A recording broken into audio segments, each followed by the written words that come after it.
white protectory light. And now, vividly imagine the light concentrating around your heart area.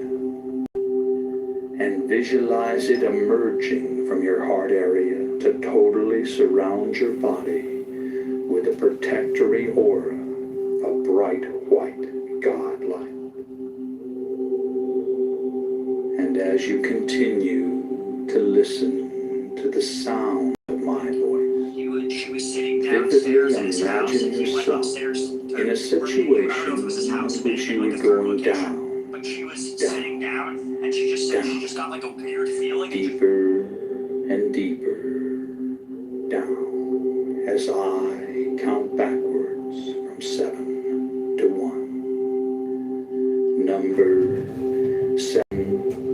Deeper, deeper, deeper. Down, down, down. Number 6. Deeper, deeper, deeper. Down, down, down. Number 5. Deeper, deeper, deeper. Down, down, down. Number 4. Deeper, deeper, deeper. Down, down, down. Number 3. Deeper, deeper, deeper. Down, down, down. Number 2. Deeper, deeper, deeper. Down, down, down. Number 1. And you're now very, very deep. And you feel deep. But let's go down even deeper, even deeper, even deeper. Number 7. Deeper, deeper, deeper. Down, down, down. Number 6. Deeper, deeper, deeper. Down, down, down. Number 5. Deeper, deeper, deeper. Down, down, down. Number 4. Deeper, deeper, deeper. Down, down, down. Number 3. Deeper, deeper, deeper. Down, down, down. Number 2. Deeper, deeper, deeper.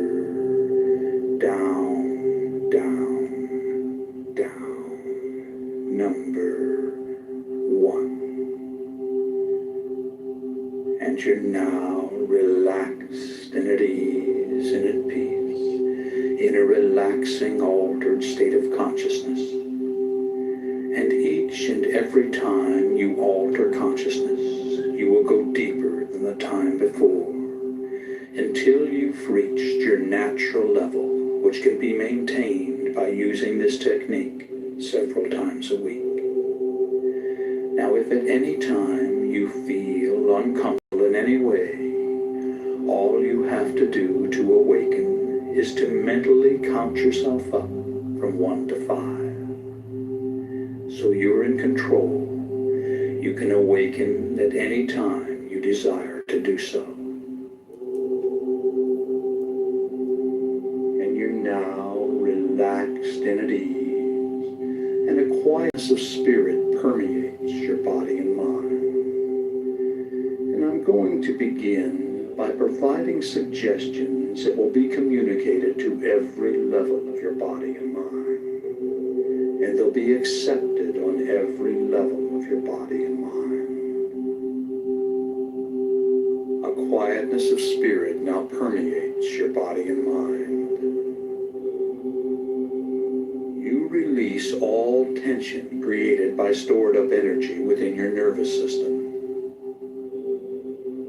All nervous energy is released to flow freely through your body and mind to be used in constructive ways. You feel calm, relaxed, and at peace with yourself, the world, and everyone in it. You have the courage and confidence to do what you need to do to resolve your problems.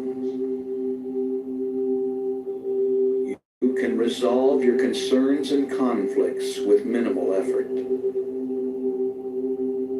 You accept the things you cannot change, and you change the things you can. You accept who you are. You always do your best, which is all anyone can ask. Every day, in every way, you become more peaceful and harmonious. Negativity flows through you without affecting you. As a result of this programming, you develop a new, mellow, and confident self-image. Quietness of spirit are your key trigger words for post-hypnotic conditioned response. And these suggestions have been communicated to every level of your body and mind, and they've been accepted on every level of your body and mind. And it's now time to visualize yourself having successfully overcome any and all anxiety. Imagine how good it feels to experience an ongoing quietness of spirit. Imagine your reactions and the reactions of those close to you. Vividly fantasize all the changes and benefits derived from living life in this calm state of mind. Create every detail of these visualizations, and in so doing, you communicate your desires to the levels of mind that will assist you in manifesting the positive outcomes. Imagine what you desire as if it were already so. Do this now while I am quiet for a while.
And you've just seen your own reality.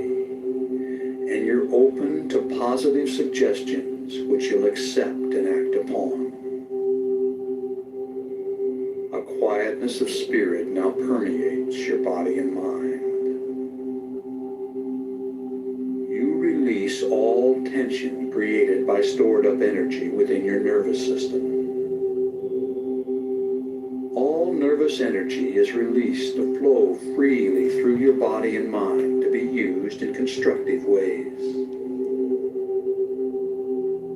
You feel calm, relaxed, and at peace with yourself, the world, and everyone in it. You have the courage and confidence to do what you need to do to resolve your problems.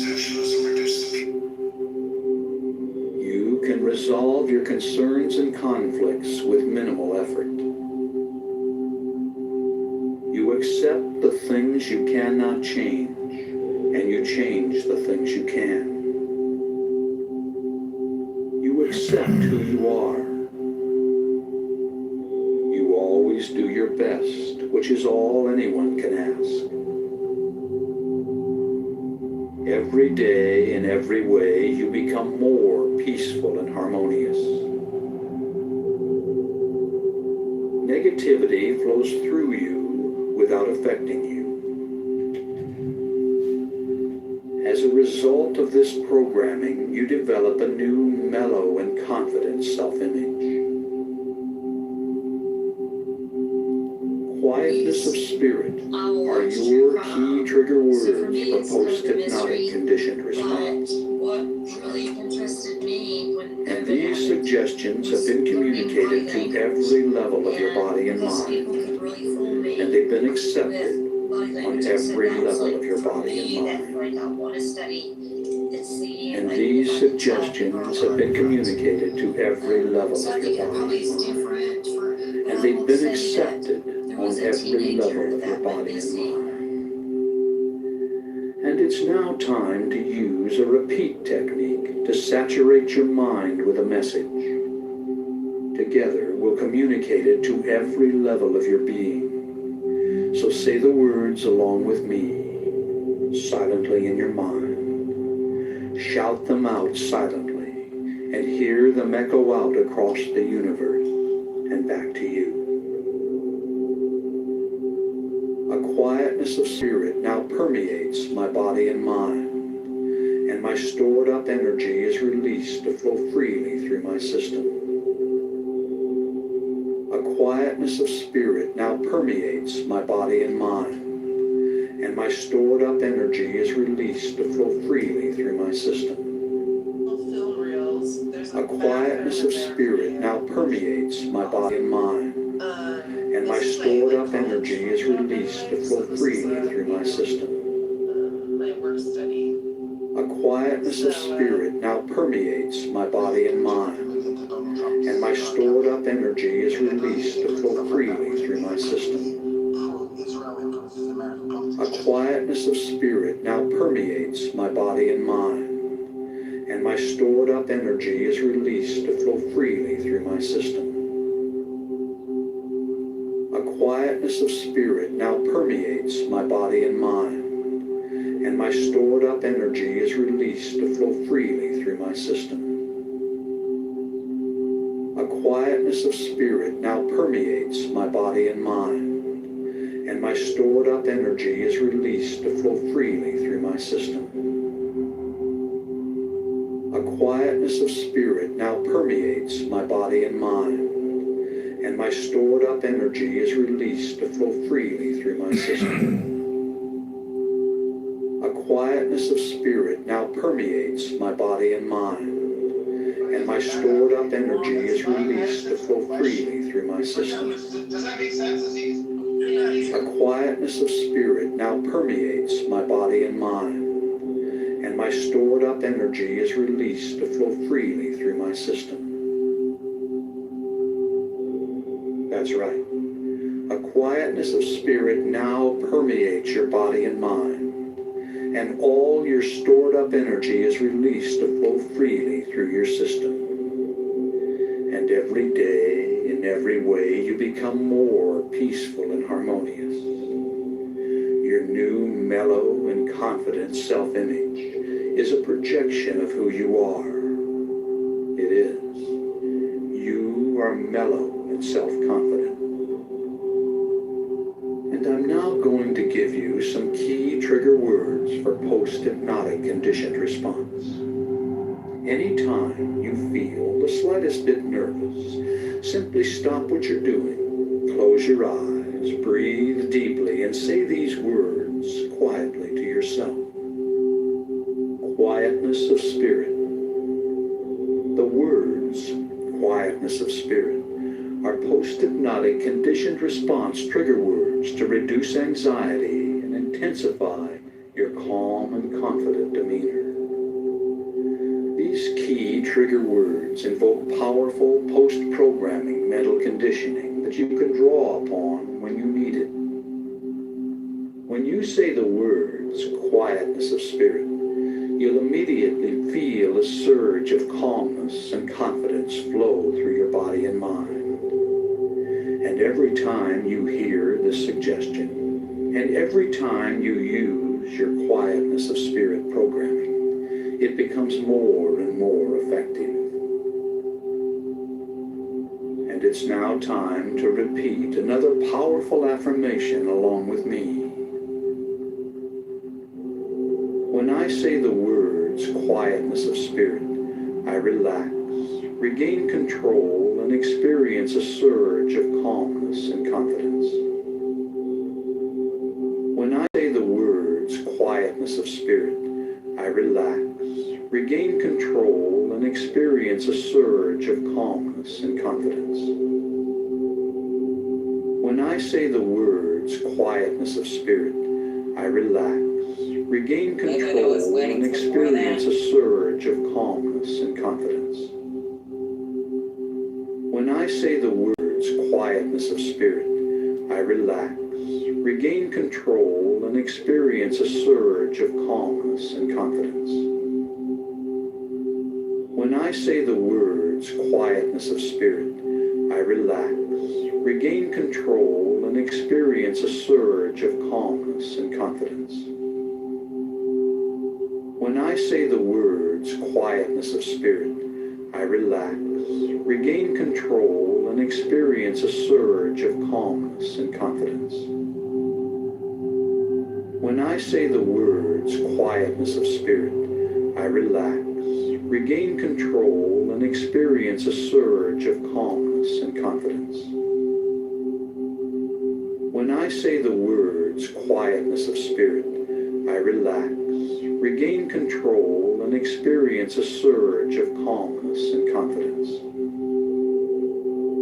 When I say the words quietness of spirit, I relax, regain control, and experience a surge of calmness and confidence. When I say the words quietness of spirit, I relax, regain control, and experience a surge of calmness and confidence. That's right. You've programmed this suggestion on every level of your body and mind, and it becomes your reality.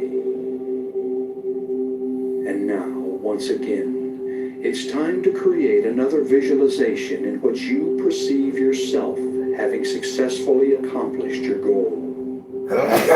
Fantasize the desired result of this programming. Create every detail in your mind, your feelings and reactions, the reactions of others, everything. Make it real. Do this now while I'm quiet for a while.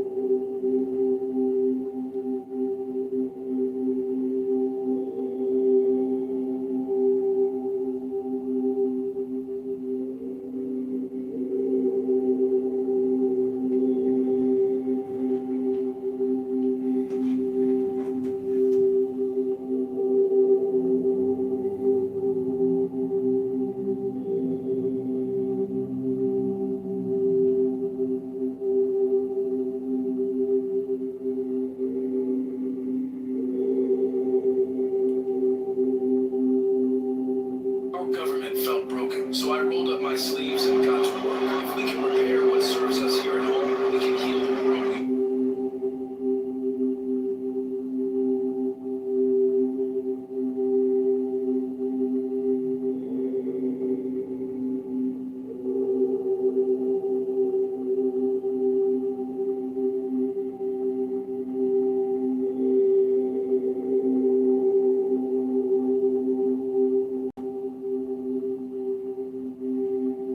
And you've just seen your own reality.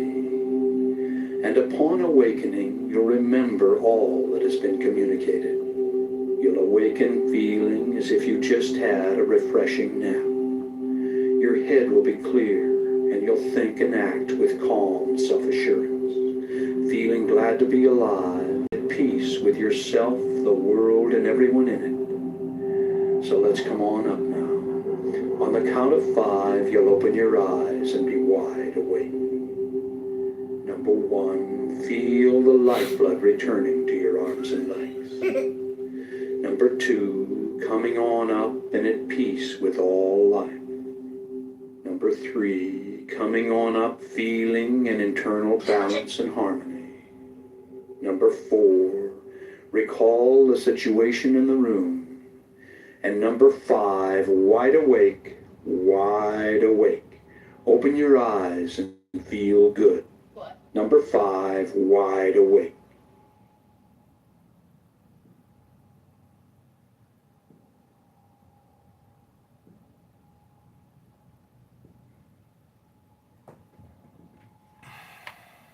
You're wide awake and fully alert.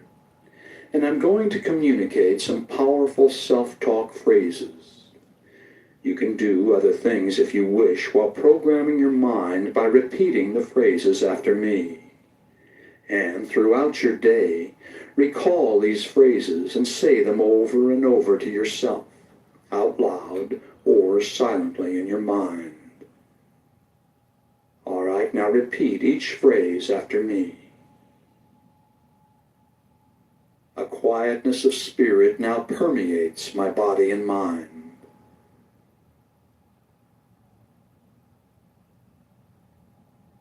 I release all tension created by stored up energy within my nervous system.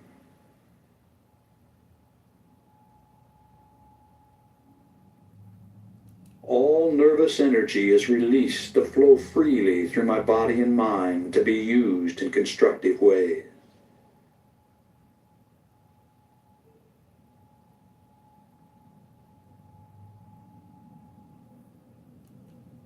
I feel calm, relaxed, and at peace with myself, the world, and everyone in it. The Riz!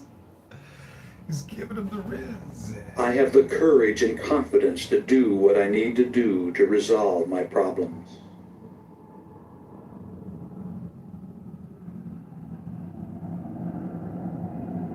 I can resolve my concerns and conflicts with minimal effort.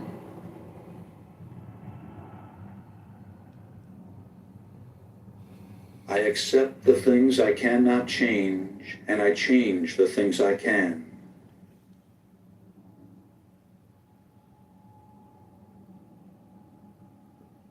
I accept who I am. I always do my best, which is all anyone can ask.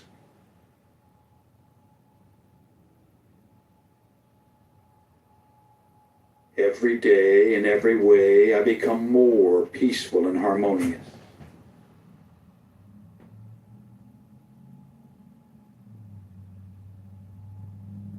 Negativity flows through me without affecting me. I don't know if it was S, but I definitely would say notable. As a result of this programming, I develop a new mellow and confident self-image.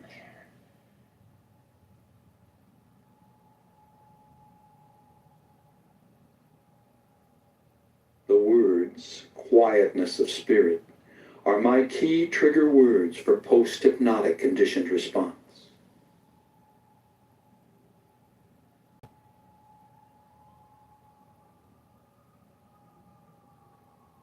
I accept all these self-talk suggestions on every level of my body and mind.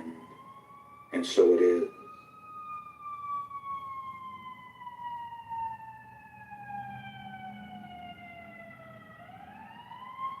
A quietness of spirit now permeates my body and mind.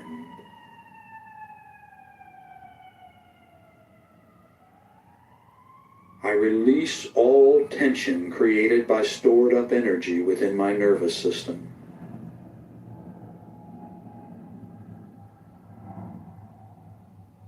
All nervous energy is released to flow freely through my body and mind to be used in constructive ways.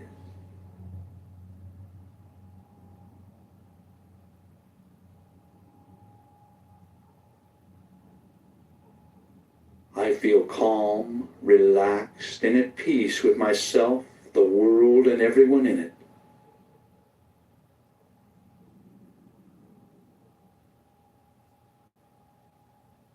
I have the courage and confidence to do what I need to do to resolve my problems.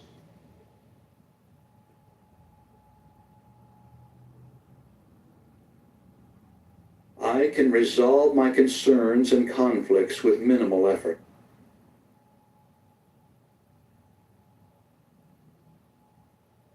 I accept the things I cannot change, and I change the things I can.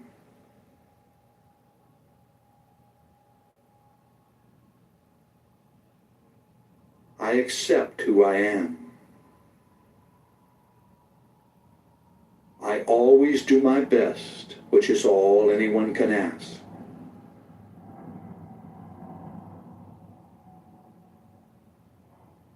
Every day, in every way, I become more peaceful and harmonious.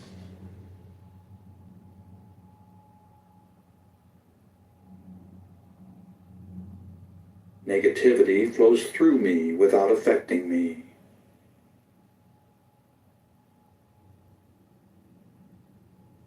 As a result of this programming, I develop a new mellow and confident self-image.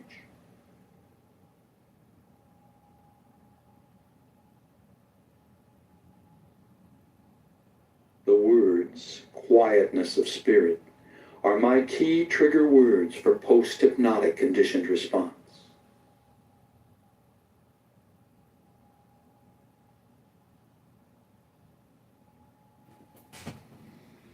I accept all these self-talk suggestions on every level of my body and mind, and so it is.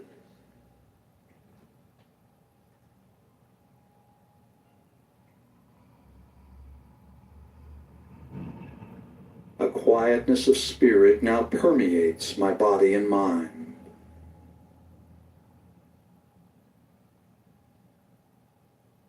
I release all tension created by stored up energy within my nervous system.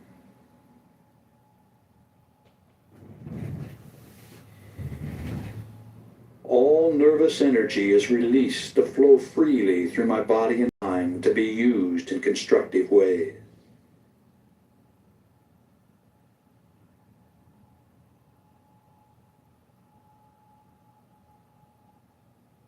I feel calm, relaxed, and at peace with myself, the world, and everyone in it.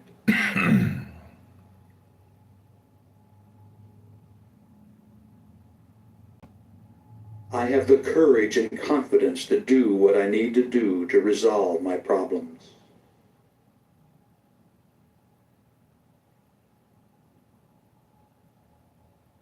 I can resolve my concerns and conflicts with minimal effort.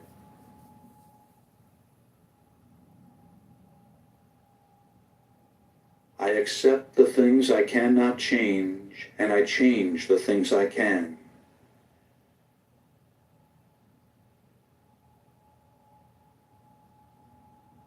I accept who I am. I always do my best, which is all anyone can ask.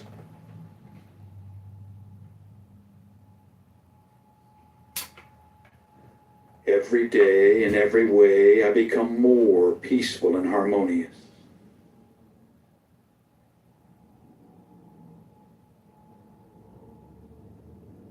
Negativity flows through me without affecting me.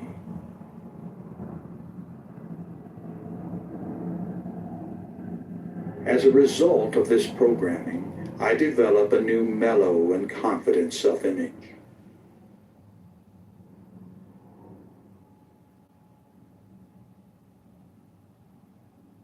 The words, quietness of spirit, are my key trigger words for post-hypnotic conditioned response.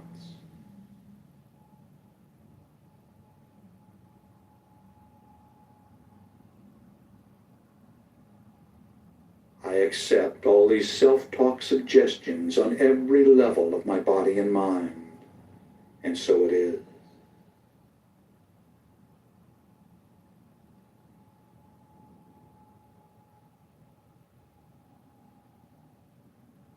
A quietness of spirit now permeates my body and mind.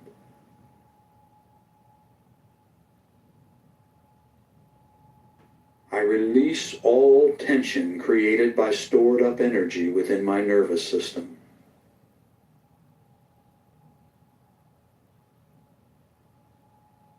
All nervous energy is released to flow freely through my body and mind to be used in constructive ways.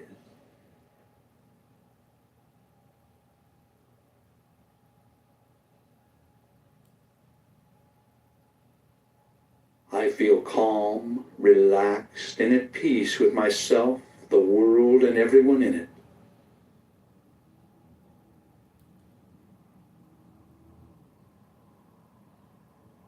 I have the courage and confidence to do what I need to do to resolve my problems.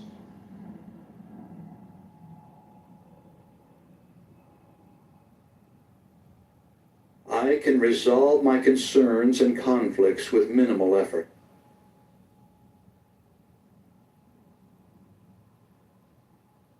I accept the things I cannot change, and I change the things I can.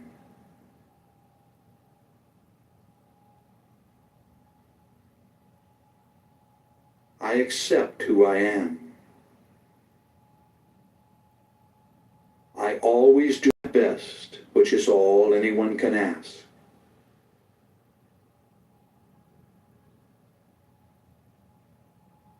Every day, in every way, I become more peaceful and harmonious.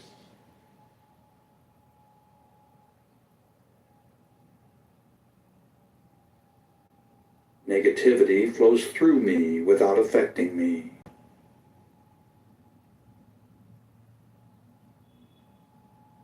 As a result of this programming, I develop a new mellow and confident self-image.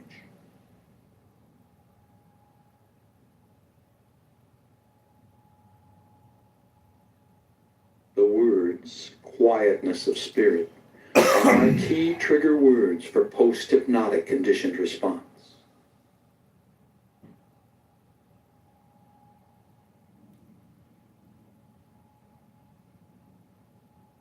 I accept all these self-talk suggestions on every level of my body and mind, and so it is.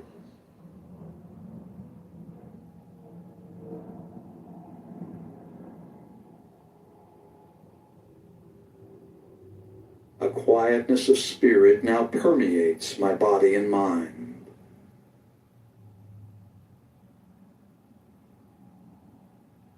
I release all tension created by stored up energy within my nervous system.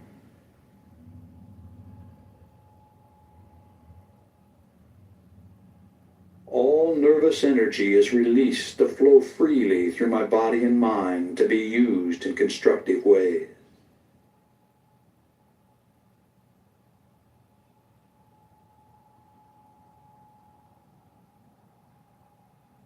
I feel calm, relaxed, and at peace with myself, the world, and everyone in it.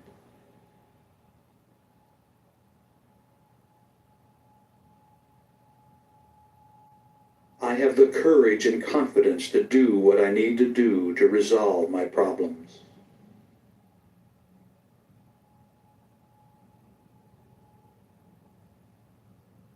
All right. The self-talk phrases session is now complete, And in 20 seconds, the sleep programming introduction will begin.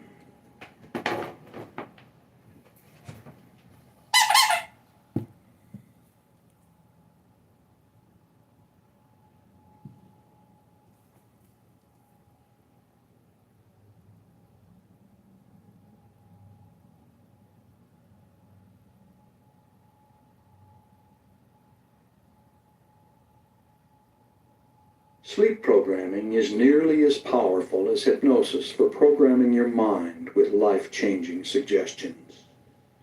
All you have to do is listen to the session as you go to sleep. As you relax and drift into first stage sleep, the cycle per second activity of your brain slows down to alpha.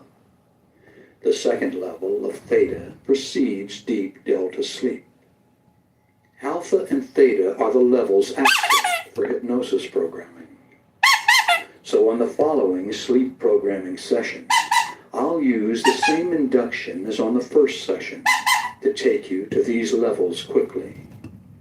Then, as you cross over into natural sleep, you'll continue to hear the suggestion. These affirmations are phrased for maximum acceptance by all levels of your mind. The words fade away at the end of the session, telling you to sleep soundly through the night and to awaken inspired to begin a new day. All right, now make yourself comfortable and prepare to be programmed as you go to sleep.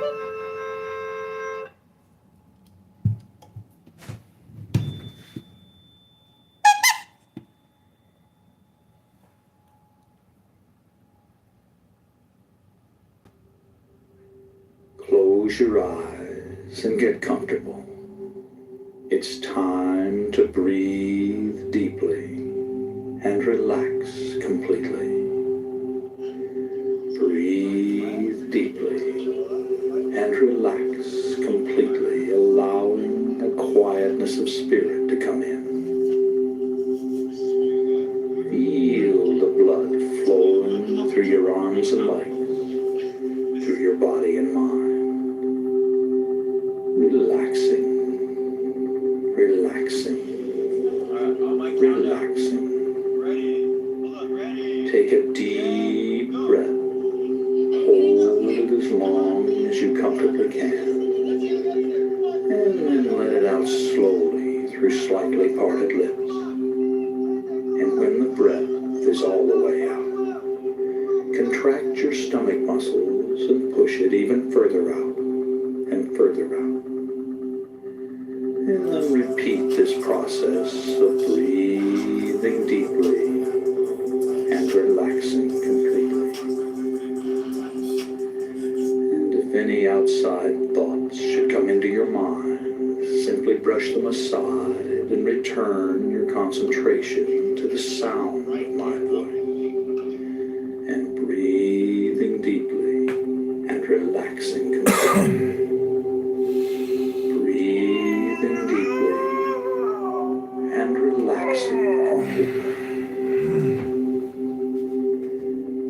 And now use your imagination and feel your body relaxing one part at a time in response to my words.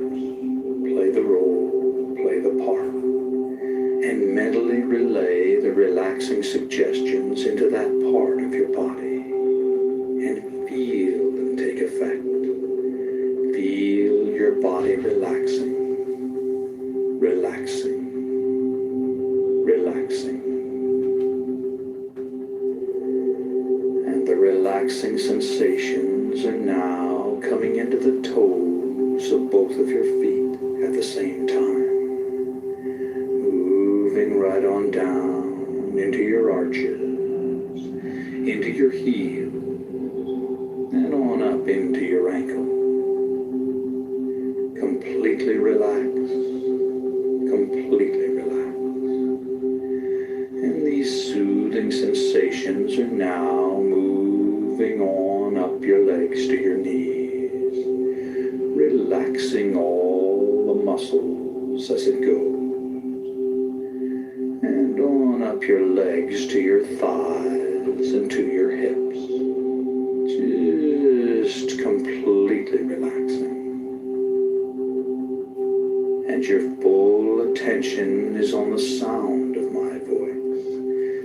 as the relaxing sensations move into the fingers of both of your hands, relaxing your hand. And it now moves on up into your forearm, relaxing your forearms, on up into your upper arms, relaxing your upper arms. And your fingers and hands and forearms and upper arms are now just completely relaxed as the soothing sensations move on down into the base of your spine, and then begin to move slowly up your spine, up your spine, up your spine, and into the back of your neck and shoulder muscles. And the back of your neck and shoulder muscles are now loose and limp, loose and limp, just completely relaxed. And the relaxing sensations now move on up the back of your neck and into your scalp, relaxing your scalp. Feel your scalp relaxing, and feel the relaxing sensations flow down into your facial muscles, relaxing your facial muscles, just completely relaxing your facial muscles. Allow a little space between your teeth, and your jaw is relaxed. And your entire body is now relaxed all over in every way. All tension is gone from your body and mind. All tension is gone from your body and mind. And it's time to imagine a bright white light coming down from above and entering your crown chakra of spirituality on the top of your head. Now this is the universal light of life energy.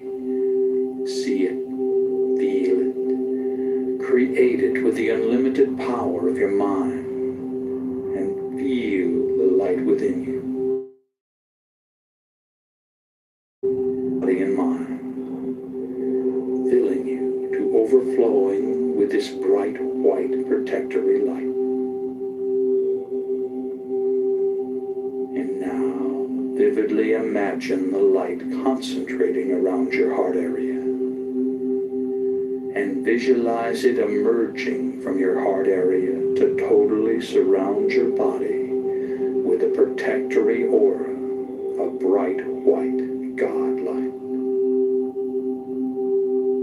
And as you continue to listen to the sound of my voice, vividly imagine yourself in a situation in which you were going down, down, down, deeper and deeper down, as I count backwards from 7 to 1. Number 7, deeper, deeper, deeper, down, down, down. Number 6, deeper, deeper, deeper, down, down, down.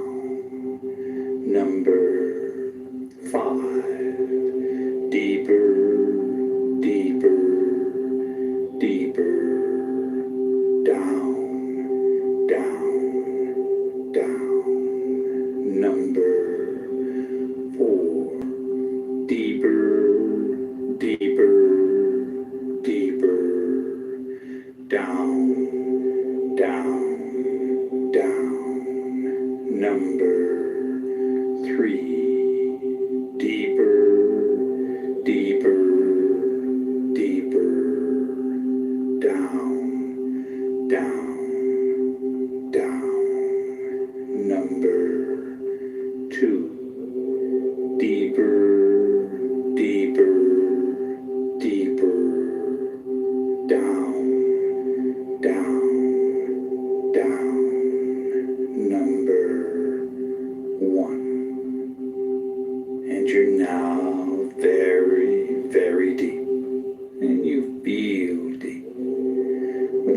down even deeper, even deeper, even deeper.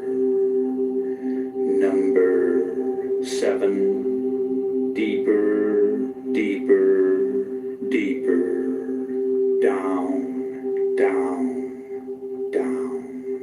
Number 6, deeper, deeper, deeper, down, down, down. Number 5, deeper, deeper, deeper, down, down, down. Number 4, deeper, deeper, deeper, down, down, down. Number 3, deeper, deeper, deeper, down, down, down. Number 2, deeper, deeper, deeper, down, down, down. Number 1. And you're now relaxed and at ease and at peace in a relaxing, altered state of consciousness. And each and every time you alter consciousness, you will go deeper than the time before until you've reached your natural level, which can be maintained by using this technique several times a week. Now, if at any time you feel uncomfortable in any way, all you have to do to awaken is to mentally count yourself up from 1 to 5. So you're in control. You can awaken at any time you desire to do so. And your body is relaxed, relaxed, relaxed. And your mind is relaxed as you cross over into sleep. A peaceful, relaxing sleep. Peaceful, relaxing sleep. And you're at peace with yourself, the world, and everyone in it. As you go to sleep, go to sleep, go to sleep.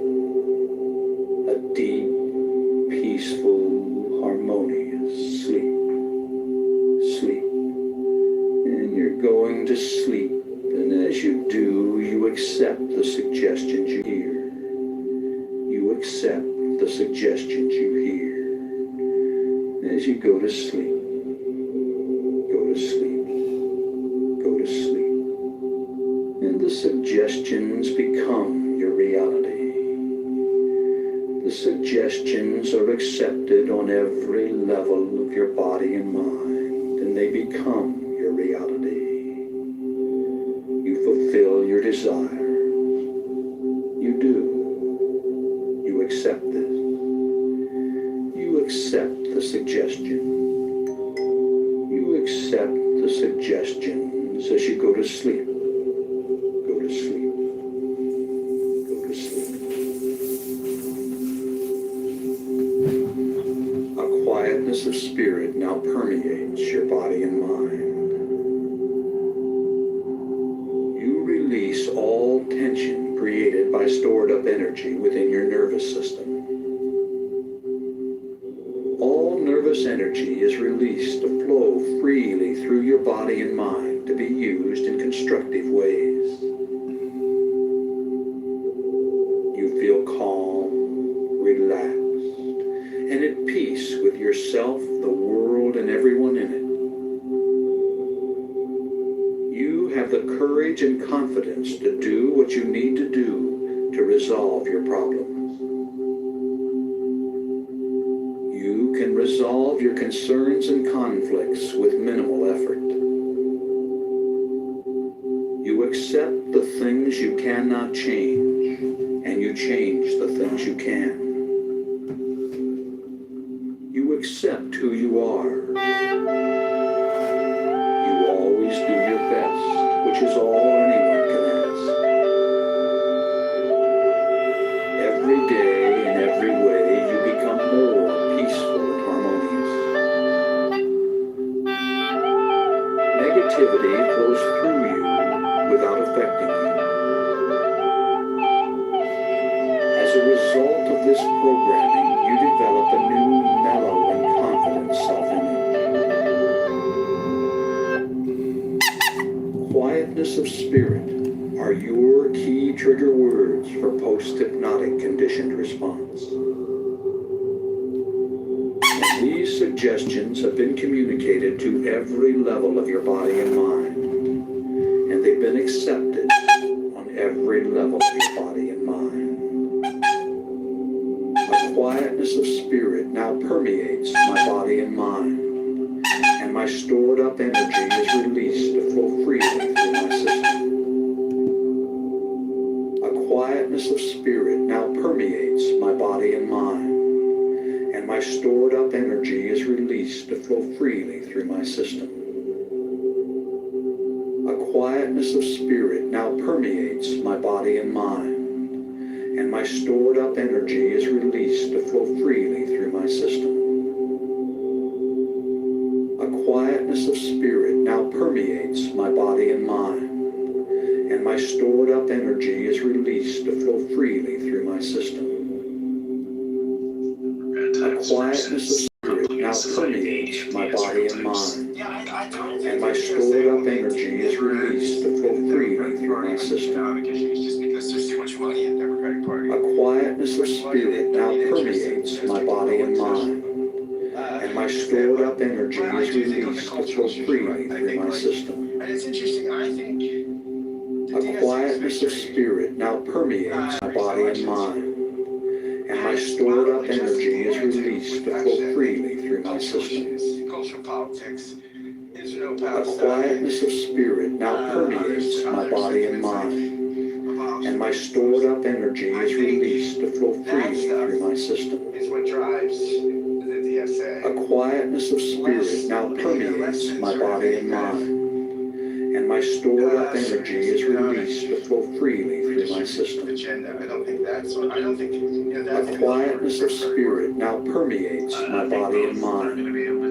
and my stored up energy is released to flow freely through my system. When I say the words quietness of spirit, I relax, regain control, and experience a surge of calmness and confidence. When I say the words quietness of spirit, I relax, regain control, and experience a surge of calmness and confidence. When I say the words quietness of spirit, I relax, regain control, and experience a surge of calmness and confidence. It's going to be a lot easier for them to do that because When Joe I say- Biden was echoing some freaking some social policies that would be supported by the DSA. But economics, I agree, it's not as blatant, but it's going to be there. And foreign policy, especially. Foreign policy, they want to decrease the US presence in the Middle East, in other parts of the world. So that's something that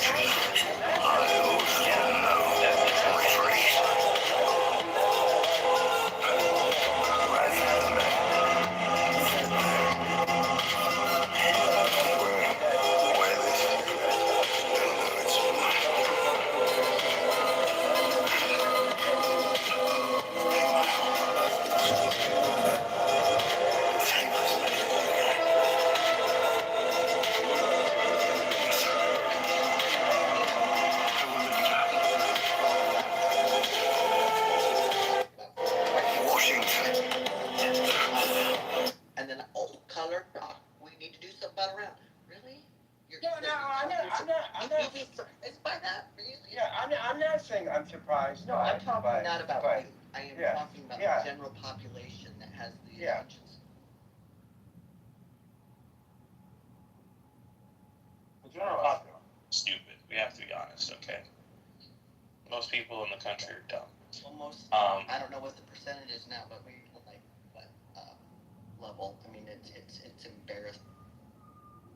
I would say the average person, in regard to foreign policy, all they think is war bad, money bad, spending, we should stop. Their idea of the U.S. having a presence advantageous to the not just the U.S. but the Western world in general. They can't really contemplate that or comprehend that. So that's when you're talking about getting the U.S. outside of the Middle East, everyone supports that. Not everyone, but a lot of people, not just democratic socialists, unfortunately, which goes back to again Israel. That's why they get a lot of leftists openly support anti-Israel policies because they think they're anti-war, even if they have anti-Semitism encoded in some of the rhetoric. Unfortunately, that's the reality of the situation. I find it to be very problematic in a way that this runs fairly deep. To me, it looks like a playbook that has been used before, and I want to go back and look at how did Islamists and communists come together in Iran to take power, and they were basically using each other, right? We're going to use each other. The Islamists think they're using the communists think they're using the Islamists, and who ate who? The Islamists literally had the communists murdered, right? I see that. This is literally what is happening right now. Chickens for KFC.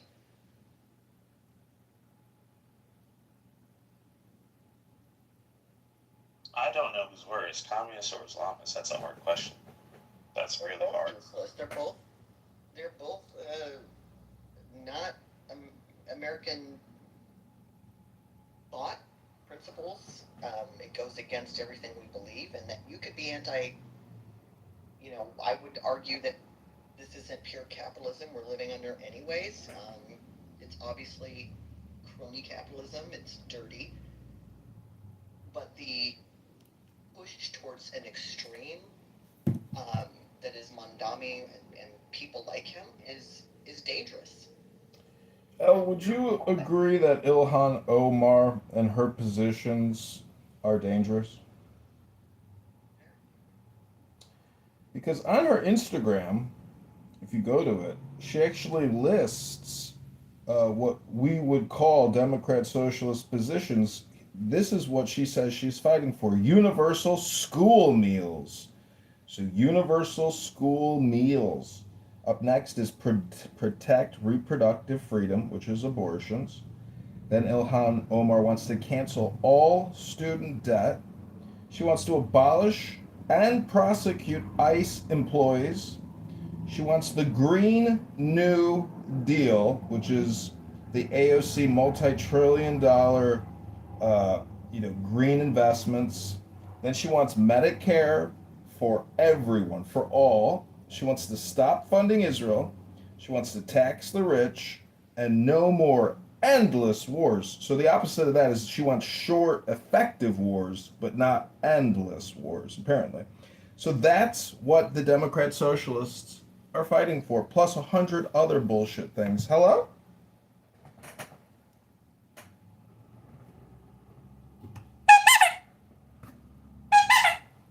Look, socialism takes root, right? When people feel the pain of income inequality, when people feel like wages are stagnant, right? I mean, that's the context. And I mean, Trump is making the mistake I think Biden made too. Like when Biden would come out and say, look at the stock market, look at GDP. When people feel the pinch and the affordability stuff, I mean, that killed Biden. Trump's doing the same move, right? Like just tell people,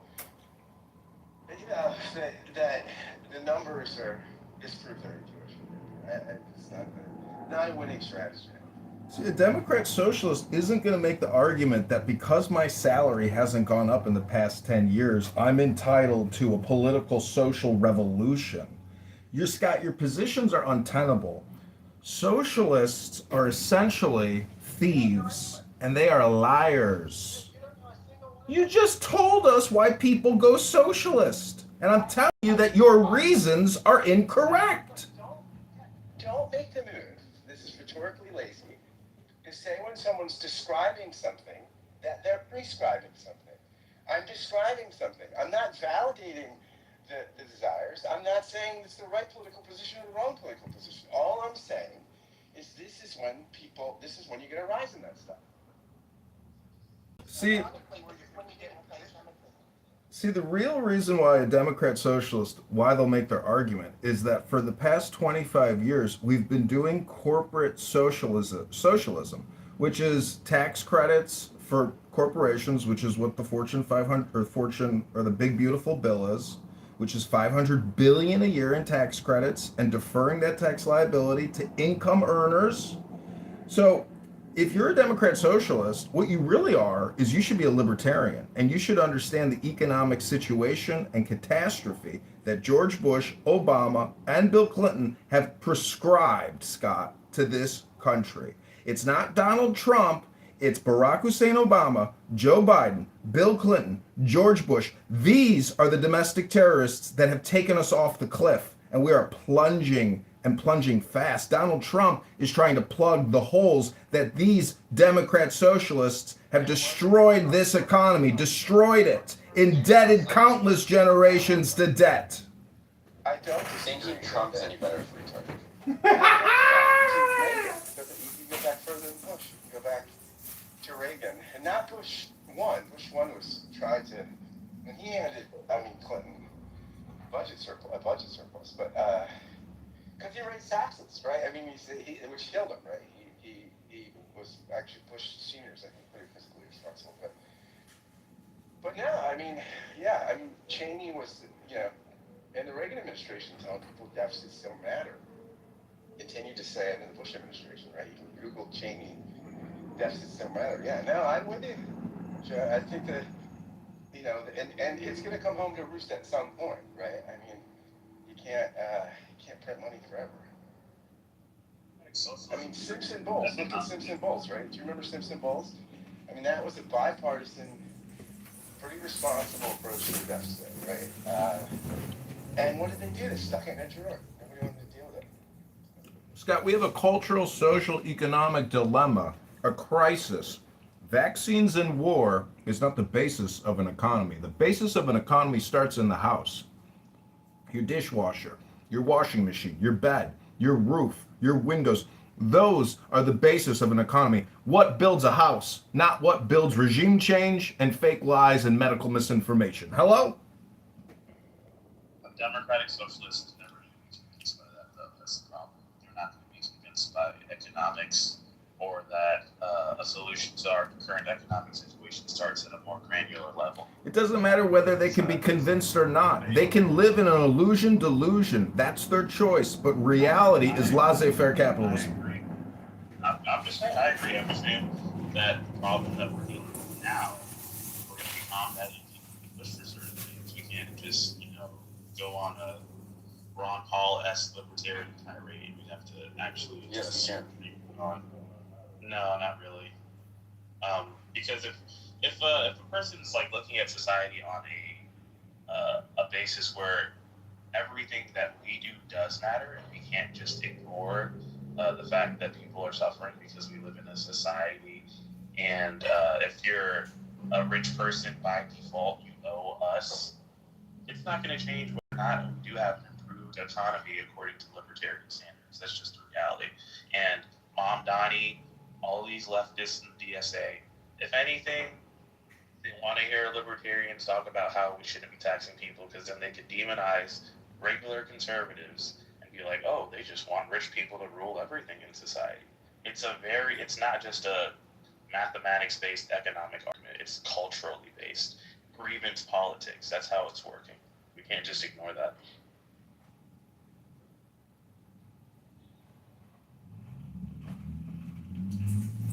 This is what Ben Shapiro was on grievance politics. It's very interesting because he was on Ezra Klein's show. Ezra Klein said, he's like, look, I want a politics of personal responsibility, not grievance. Because what did grievance populists tell you, whether it's right or left? I'm going to tell you, it's not your fault. It's the system's screwing you. And we'll tell you who. We'll tell you the people that are responsible for it. Exact vengeance on them, right? And I think, and Ben Shapiro said, I'm kind of a man without a country. He even talked about J.D. Vance. He's like, J.D. Vance, he used to like J.D. Vance a lot more because J.D. Vance wasn't one of these grievance politicians, but he's kind of, you have to kind of, with the populism, you have to go grievance, right? So he's had to adjust his own sort of tone and rhetoric to fit into that kind of populist agenda. See, Trump, you know, the MAGA kind of thing. despite whichever political movement assumes power, DSA or far right or whatever, it doesn't make a difference because we have a great equalizer in America. It's not the 357 Magnum like you might think. It's actually your IRS tax forms that you have to fill out legally every single year and make a full disclosure. If it's not accurate, the political powers that will be or can be will take action against you. And that is why these Democrat socialists are nothing but self hypnotists. It's not based on the reality of our tracking system, which is the Treasury and the IRS, and for every single person's income is disclosed to our government. And unless we get rid of the IRS and this full disclosure, Democrat socialists, communist socialists, fascists, etc., will never be able to usurp our extremely complicated and bidded system, which is full disclosure and full tracking and full transparency, if need be. Does that mean That's another broken does that mean you're in He said he'd get rid of the IRS. are you in favor of getting rid of the IRS? Thank you. Yes. No, I was asking John. By the way, while John answers, it's like 60 degrees. Yeah. Welcome. Listen, Thank you, everybody. we Americans fund the Treasury. I think it's $90 billion a year to collect $5 trillion. Think about the ROI on $100 billion spend to get $5 trillion. There's got to be more efficient ways to collect the $5 trillion than spending $100 billion a year. So I'm not in favor of shutting down anything until we have a more efficient, financially efficient system of collection. Hello? Oh, you're not going to get that because the United States of America is a scam. The country's a scam. What? Please explain. You have a country that's based on a debt-based currency, fiat currency, where banks can lend upon their reserves infinite times because there's a 0% required reserve ratio. Like, money's fake, and therefore your economy's fake. Everything's fake. It's a scam. Okay, so what do you recommend going forward? Using a hard money. And people are going to laugh at this, but Bitcoin is the hardest money that exists today. All right, so you're in favor of going off the current currency and running the economy on Bitcoin. Is that correct? I don't see what's wrong with that. I can tell. I didn't say it was good. Hello. I didn't say it was good, bad, right, or wrong. I was just attempting to clarify your position. I can sense that mocking tone, but yeah. I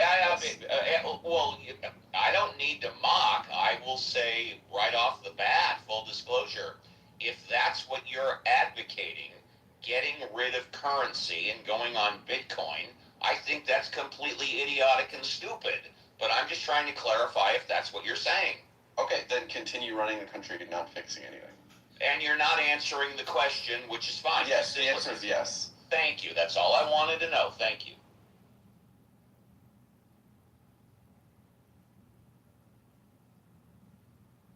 All right, the Bitcoin solution. Here we go. Grace, let me ask you, did Mom Donnie commit blood libel? What do you think, Grace? Boy, Not I'm to so put you on angry. the- I'm not so to put you on the angry hot at this spot. guy. Don't even get me. Not to put you on the hot spot, but let's just start. I am just. It's unbelievable what he's putting forth. It is. Where are all the people behind him? Where are his counsel? Why is he just allowed to throw out ridiculousness without any backing? I've had enough today about him. I'm watching the news. I'm reading a lot. I mean, I just feel we need a level of stability and people who have good heads and putting them together, and that's not happening. I'm sorry. By the way, hi, Grace. Happy Thursday. I was slightly distracted. Were you referring to Mandami or somebody else? Mandami. And I have to say, I mean, Mandami was in the New York State Legislature before he became mayor. He had to have heard of diplomatic immunity. He had to know that he had no jurisdiction or power to arrest Netanyahu, and why he suggested it originally and then hesitated on it, and then finally after Trump came out and said there's no way Netanyahu was going to be arrested in the United States, Mandami folded like a cheap suit. But how could he have not possibly known about diplomatic immunity? That blows. First of all, he's an egomaniac. Yeah, okay, all right, okay. Right? So that trashes everything else, right? If you're an egomaniac, you don't really care. And also he has ridiculous people who are working for him who have been pulled him back. Yeah. So between those two, we're in the crazy zone. But can he pull it off? His ridiculousness? Maybe. I think it's not beyond the pale to me that look, he's a state assemblyman, not a lawyer. I don't know what the rest of his educational background is. Maybe he didn't really know that the black community. Maybe he had to have his people tell him that. I mean, that's possible, right? Come on, he's creating content. It's the same thing I do and other people do on this app all day long. It's what every politician does. And when you look at the videos that the politicians put out, you have to question the work ethic of actual politicos in state and federal governments. Their whole career now is based on creating 15 to 60 second to 3-minute clips for YouTube and Instagram and X. They don't do any real work. They don't do any real intellectual exploration, any education. If you're a professional and you're a doctor like a dentist or a heart surgeon or even a realtor, you have to do continuing education. Our politicians are just spammers, and they're liars, and they're hypocrites, they're fraudsters, and they're thieves. I am complete. This is Ayn Rand. Hello?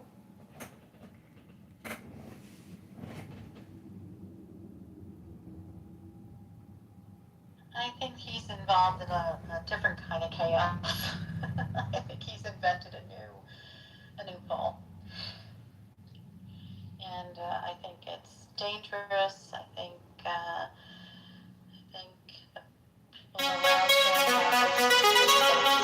him start poking him and stopping this and come out with why this is wrong and what I want to know. What is the future going to look like in a Mandami situation? Now, since Mandami became mayor, what is his number one priority, Reverend Scott, since he's already been elected mayor? To get reelected. Thank you, Reverend Scott. I love it. You're right. You're absolutely right. I would not change anything of what you said. I mean, I think statistically you can make the argument that whatever the standard norm is right now, there's a 99.9% chance that that will be the standard norm, in what we consider a future situation. However, if you do believe that the United States' activities internationally in Ukraine, Iran, even Chad and other countries, because I think Trump's administration has now waged war on 8 different countries. There will and can be serious repercussions domestically here, not even organic national domestic terrorist attacks, but international terrorist attacks onto this country. And if you look at Moscow burning and their oil refineries burning because Ukraine launched 300 sneak drone attacks, we're dealing with Vladimir Putin and his regime and whoever will replace him and how they view America, which we know they think we technically are like a satanic country because of that Kirill, that Russian Orthodox churchman, etc. I'm just saying that I don't think Slava Putin. I don't think the American people are aware of the position of the United States military industrial complex and our politicos on how they view Russia. Russia is anti LGBTQ, they censor all that communication. And for Yes. many of the left progressive Democrats, they really hate that. That to me is my opinion that it's a sticking point for them that because they're anti LGBTQ, we should destroy them. We should wage eternal war against them. When does this Cold War ever end? Does it only end when Putin is dead? Will we suffer a nuclear bomb or multiple nuclear bombs because of our attacks via proxy against a nuclear power and a legacy power from World War II? Many of the baby boomers in this room may witness nuclear war, and therefore all of this political communication that you suffer on this app may be insignificant when you face a winter apocalypse and you can't see the sun for the next 10 years. Hello? CRT, BLM, LGBTQ. All right. Well, if Democrats have their own opinions on Russia, at the end of the day, Russia wants a multipolar world where they have just as much influence on other nations as the U.S. does. And no reasonable leader of the U.S. who wants to maintain the U.S.'s standard as the most powerful nation in the world would wish for a world like that, where Russia and China have equal influence on global partners as the U.S. does. No one wants Slava that. Russia. So it's not just about Russia being anti-LGBTQ for people who are opposed to Russia gaining power and influence in countries in Europe, and especially considering the fact that a lot of people who are, let's say, pro-Ukraine and anti-Russia at the same time are against Trump's actions against Iran, which is a lot more anti-LGBTQ than Russia, to say the least. It's more nuanced than that, and most people, I think, if you come down to the actual idea of what's going on in this world, it's between the people who want a decreased presence of the U.S. throughout the world and those who want the U.S. to maintain their power throughout the world. That's the easiest way to put it down. Thomas Massey agrees with AOC more than he agrees with Marco Rubio on foreign policy. I agree with Marco Rubio more than Thomas Massey. I don't care if Thomas Massey has a R besides his name. I'm glad he got kicked out of fucking office. I'm glad that this is his last term. I don't really give a shit about Russia's pro-gay policies, just like I don't give a shit about Poland's pro or anti-gay policies. Poland is just anti-LGBTQ as Russia in many ways. I like Poland. I don't like Russia. I don't like Russia. I do not like Iran. I do not like China. Not because of their social policies. That's irrelevant in many of these discussions, because as much as I don't like beheading gay people, the reason I oppose Iran is not just because they behead gay people or they force them to transition into women.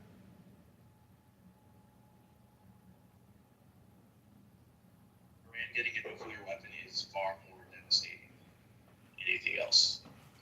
Is that what America is? It's a big gay disco. That's where our cultural values are, is LGBTQ.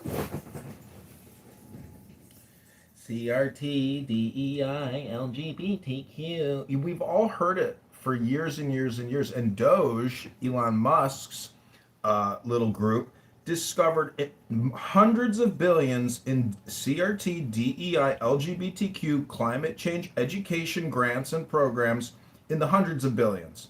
And we stripped that from our national budget and adding to the deficit because it's just a scam. It's a fraud upon the American people to engage in this communication spam, multi-billion-dollar feminization of our population, the indoctrination into essentially meaningless slobber brain rot, because there's no real intelligence or knowledge, creative will, dynamic will. There's nothing in this communication other than Democrat vote organizing. We have to understand that if Democrat socialists essentially strip traditional Democrats of their position and become Bernie Sanders communist socialists, we will be living in the worst hypocrisy imaginable. It will involve an Islamization of America, which, frankly, at this point, I'm kind of okay with because I hate liberal progressives so much that I would rather have a polygamist Muslim like Andrew Tate take over than let Mamdani take over. What do you think about that? Hello?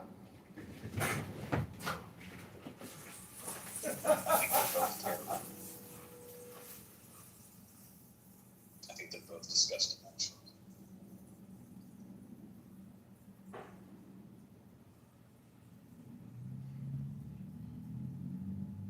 Well, there we go.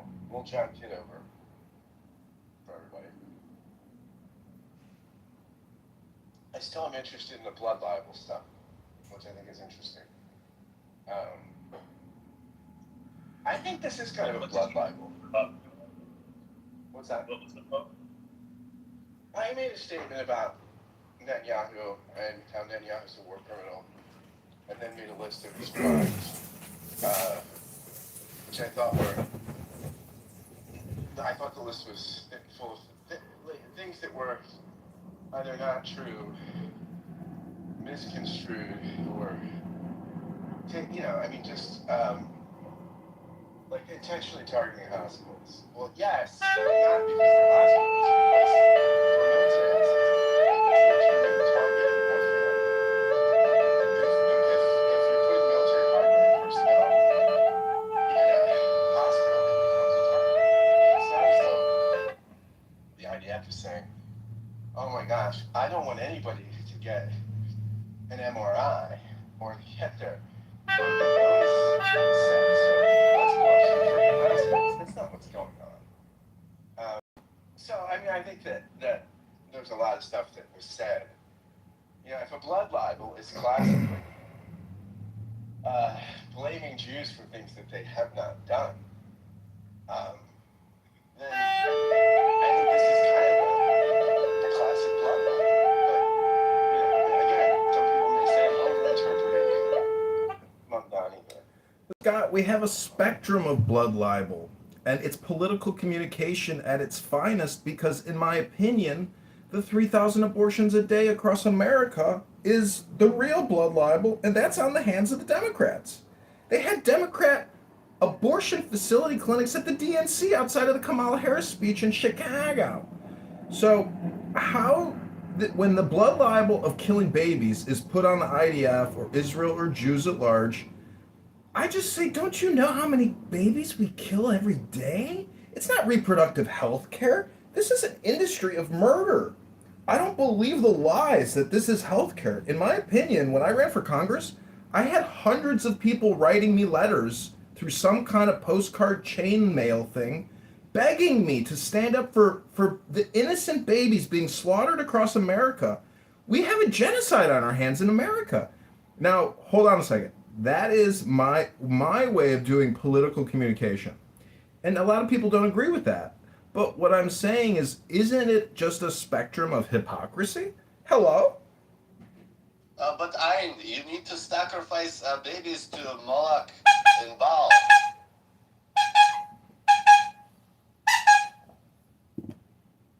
I think it's ridiculous to use the term Jew in general as describing anyone, because we are citizens underneath laws. And what someone's religious proclivity is or interest, I don't think anybody should be called a Jew. I think we should just be called fellow citizens. And if you use Jew in your communication, what you're doing instantaneously is being political. To be Jewish, it's like being in a game with other Jews.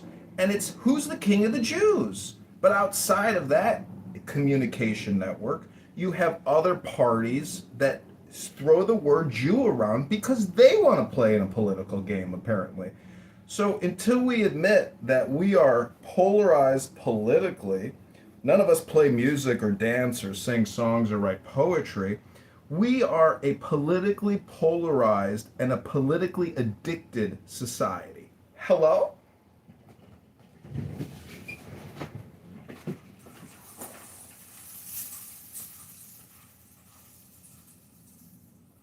I like this little hello move, John. I'm into It's a good move. It's like Ryan Seacrest. It's Seacrest out.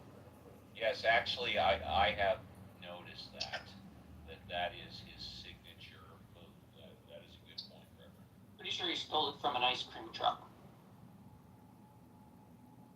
By the way, Reverend, if you want, and only if you want, I have a 3-minute clip on nuclear war ready to Go ahead. Let's cue it up, buddy. All right, so we had talked, pardon me, some people in the room had talked about the effects of nuclear war.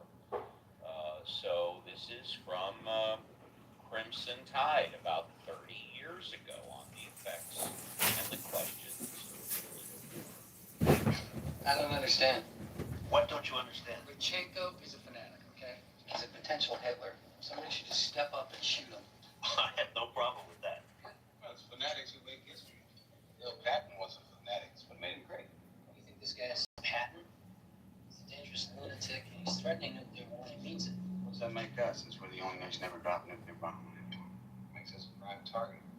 There's half a dozen other third world countries with atom bombs would love to drop one on us. That's right. That's why we should drop one on them. What are you, a communist? You have a problem with us dropping nuclear bombs in Japan? Shut up, Doc.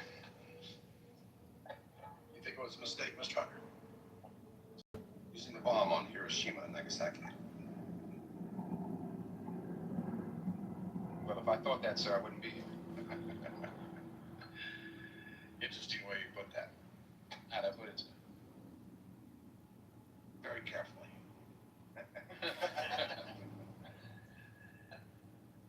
You do qualify your remarks.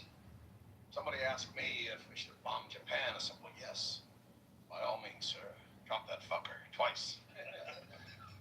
I don't mean to suggest that you're indecisive, Mr. Hunter. Not at all. Just, complicated. Of course, that's the way the Navy wants you. Me, they want it simple.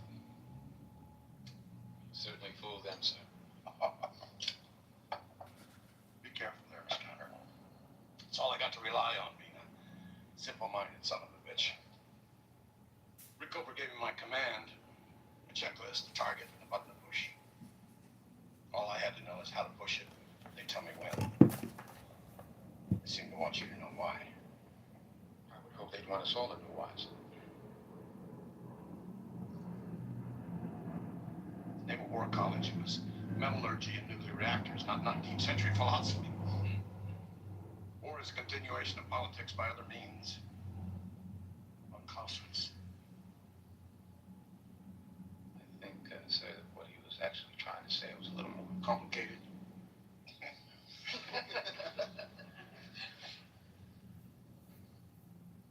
Yes, the purpose of war is to serve a political end, but the true nature of war is to serve itself.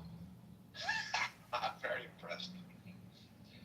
In other words, the sailor most likely to win the war is the one most willing to part company with the politicians, ignore everything except the destruction of the enemy. That you'd agree with that? I'd agree that that's what Clausewitz was trying to say. But you wouldn't agree with it? No, sir. No, I just think that in the nuclear world,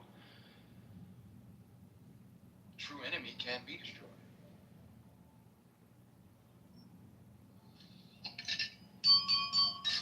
Attention on deck. Von Clausewitz will now tell us exactly who the real enemy is. Von?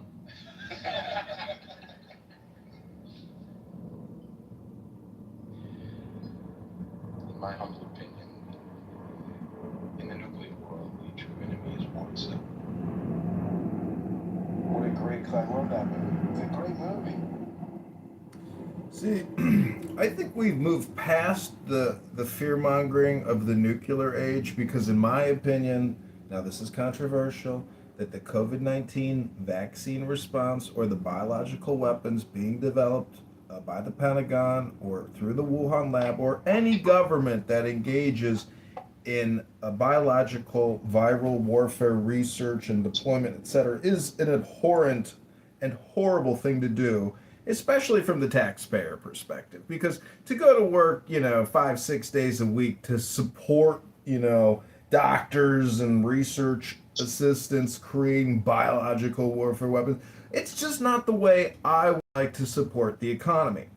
And some people don't think we have a war economy or we don't have a vaccine economy. We do. That is a very large percentage of the overall total economy.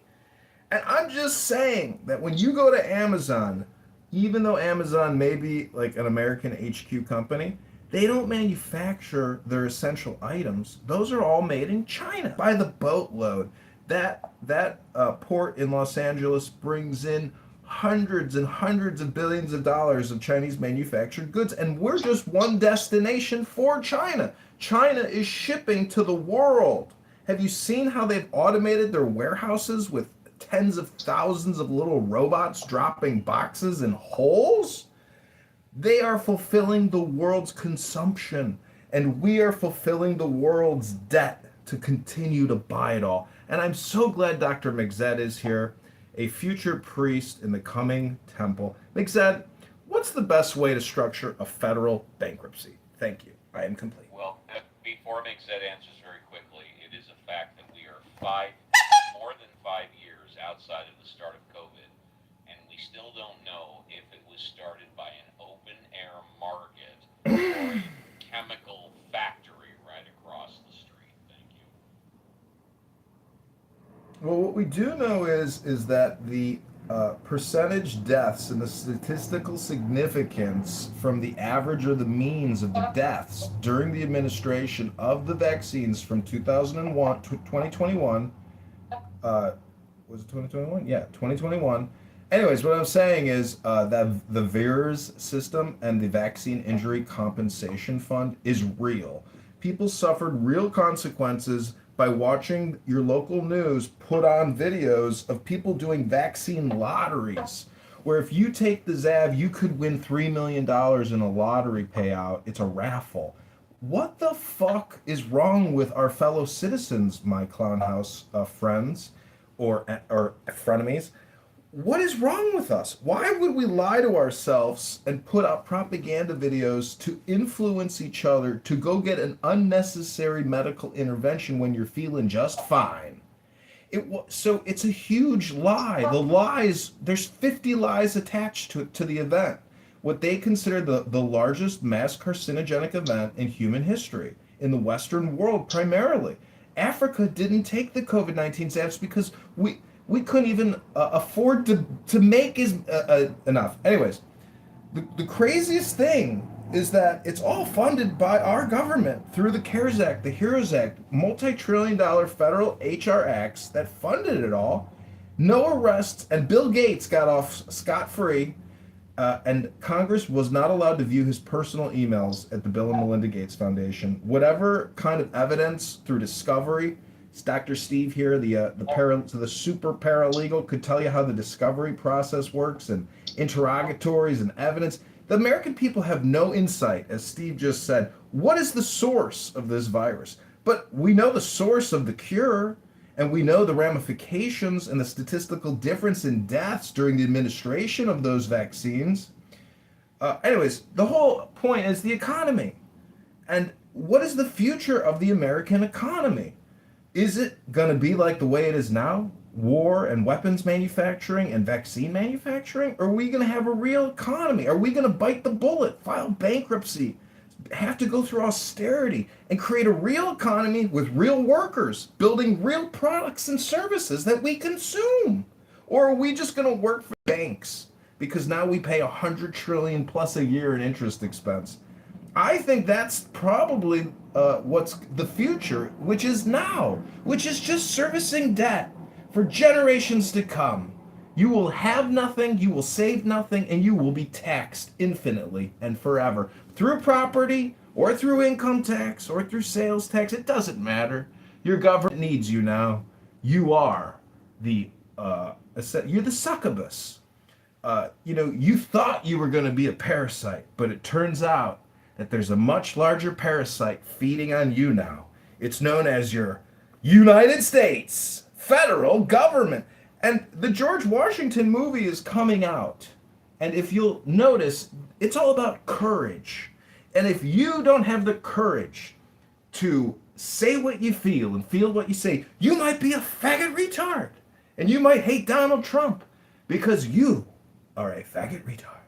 I am complete.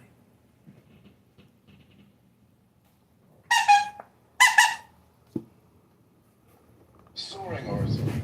Soaring oratory. McSad, welcome to the stage. Nice to see you. How are you? Hungry and tired. Oh boy, at least you don't have to go to the bathroom.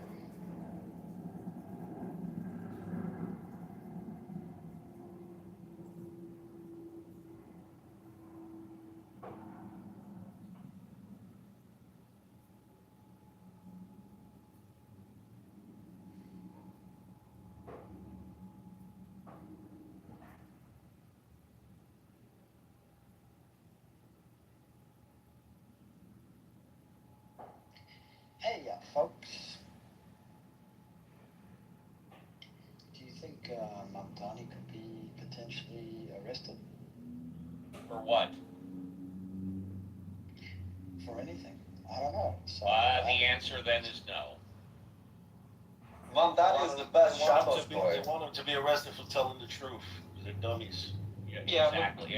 So the answer still remains no. that's for sure. I don't agree with you. I think that if the way Okay, politics. okay, fair enough. What can he be arrested for? Please be specific. Sure. In this Side day and age, violence. with litigating political candidates and media controlling the narrative, it's very plausible in my mind that someone might set him up to be arrested. You know, there's a million. So in other words, you're saying he hasn't. He been didn't ask you saying- that. He in other asked you words, you're saying- specific questions. He said you, how can he be you're arrested? saying Retarded? you're saying in the future. You're saying in the future he might be set up, so he hasn't done anything yet to be I don't know. arrested. Not. Why You would don't we know. arrest one of our best Shabbos boys? The question was whether or not he could be arrested, not whether he committed a crime. Oh, I didn't know that you meant at any time in the future. I thought you meant for anything he's done up until this very moment. Please forgive me. Danny D'Amato thinks he could be arrested. For what? Please be specific. I don't know, maybe for inciting violence. Okay, so the answer is you don't know, which I respect. I respect the answer. I don't know. Could Madami be arrested for anything he's done up until this very moment? I don't know. Oh, fair enough. Do you think he should be He arrested? could be He arrested, hasn't and he done can be. anything that would cause him to be arrested. Yes, he has. He's violated the What 1945 has he Communist done up to Control this very Act. moment? Please be The specific. 1945 Communist Control Act. It just takes willpower to enforce Was he the law. born in 1945? The law was written in 1945, and it's Was he born in 2026. 1945? No, Steve, he was not born in Okay, so 1945. we'll try again. What has he done up until this very moment that Steve, this justifies him isn't- being arrested? This isn't an Well, interrogatory. please be specific. I gotta get to court. I gotta get to the real court. I'm suing Scott Besson at the IRS, and he's an elite faggot worth $100 million. Steve, you're worth nothing. I gotta get to real court. Have a good day, Well, gentlemen. there's a fantastic answer. If you're asking, has Mondami done anything up to this very moment which justifies him being arrested? The answer is no. If you disagree, let me know and be specific. All right, there you have it. Since they're talking about future things, hopefully Bibi Netanyahu will have a heart attack on the plane coming There to New you York go. City Now in you're September. talking. Is it possible that? No, you're right. Is it possible he'll have a heart attack? He has cancer? Let's hope so. Exactly. Is it possible that Mondami in the future, before he dies, what is he, in his 40s? For the next 40 years, is it possible that he might be arrested sometime in the next 40 years? The answer is yes. Anything's fucking possible. Yeah. Well, I would disagree with that, Mr. Steve, because if we're going by what we know about the Mayor Mondani and his track record so far and his approval rating and everything he's done, actually in the next 40 years he's more than likely either to be some type of senator or maybe president. Doesn't seem like he'll ever be arrested. Yeah. You got. Presidents never get arrested. Was he born in the U.S.? No. So he can't be president. See, the Yes, he can. IRS CI can make these Born in the arrests. U.S., he can't be president. They are stealing from the You fucking pensions, idiot. Yes, he can. rerouting it to He NGOs.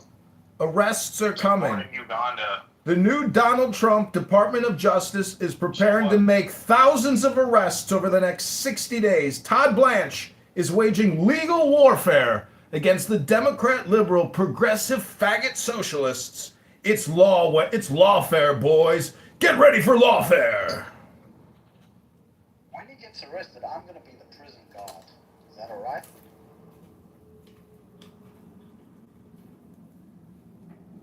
Yeah, Mamdani can't be president because he wasn't born in the U.S. He was born in Obama was Uganda. born in Indonesia, but we were able to fake a Hawaii birth certificate. See, if you He wasn't born to believe, U.S. citizen if either. you believe that the I CIA, think they should arrest him just for being born in Uganda. they say Obama is setting up shop in the UK because he is concerned about arrests, but that's like saying George Bush is concerned about arrests. It ain't gonna fucking happen, boys. Who the fuck do you think controls this motherfucker? It's George Bush. His daddy and George, they literally born and bred Barry Soetoro Obama to be their puppet. And guess who put Barry Soetoro Obama in power? The Crown family. And what do the Crown family manufacture at Material Defense Industrial Complex Incorporated? ADP or whatever that company is called. Anybody know what it's called? Can't remember the name of it. Anyways, the point is, war is just a small fraction of the economy when you think about it compared to vaccines, because the multiple acts passed by Congress, the biggest big triple P loan, $1 trillion was passed out. Every single Tom, Dick, and Harry apparently owned either a media production company or a barber salon or a hair salon. And it didn't matter if you worked in the police or in the Metropolitan Water District or your local government, because in many cities like Chicago, almost 50% of all the people that live there are employed by the government. And many of those government employees decided to take out a fake loan from the government because they are thieving, greedy, faggot retards who said, if everybody else is gonna do it, fuck it, I'll do it too, baby. How much should we do, baby? 25,000? 625,000? 2 million? How much is too much, baby? This is the end of the world, right? It's the pandemic, baby. Things will never go back to normal. Ain't everybody gonna get vaccinated so we don't pass around this global pandemic apocalypse. Hello?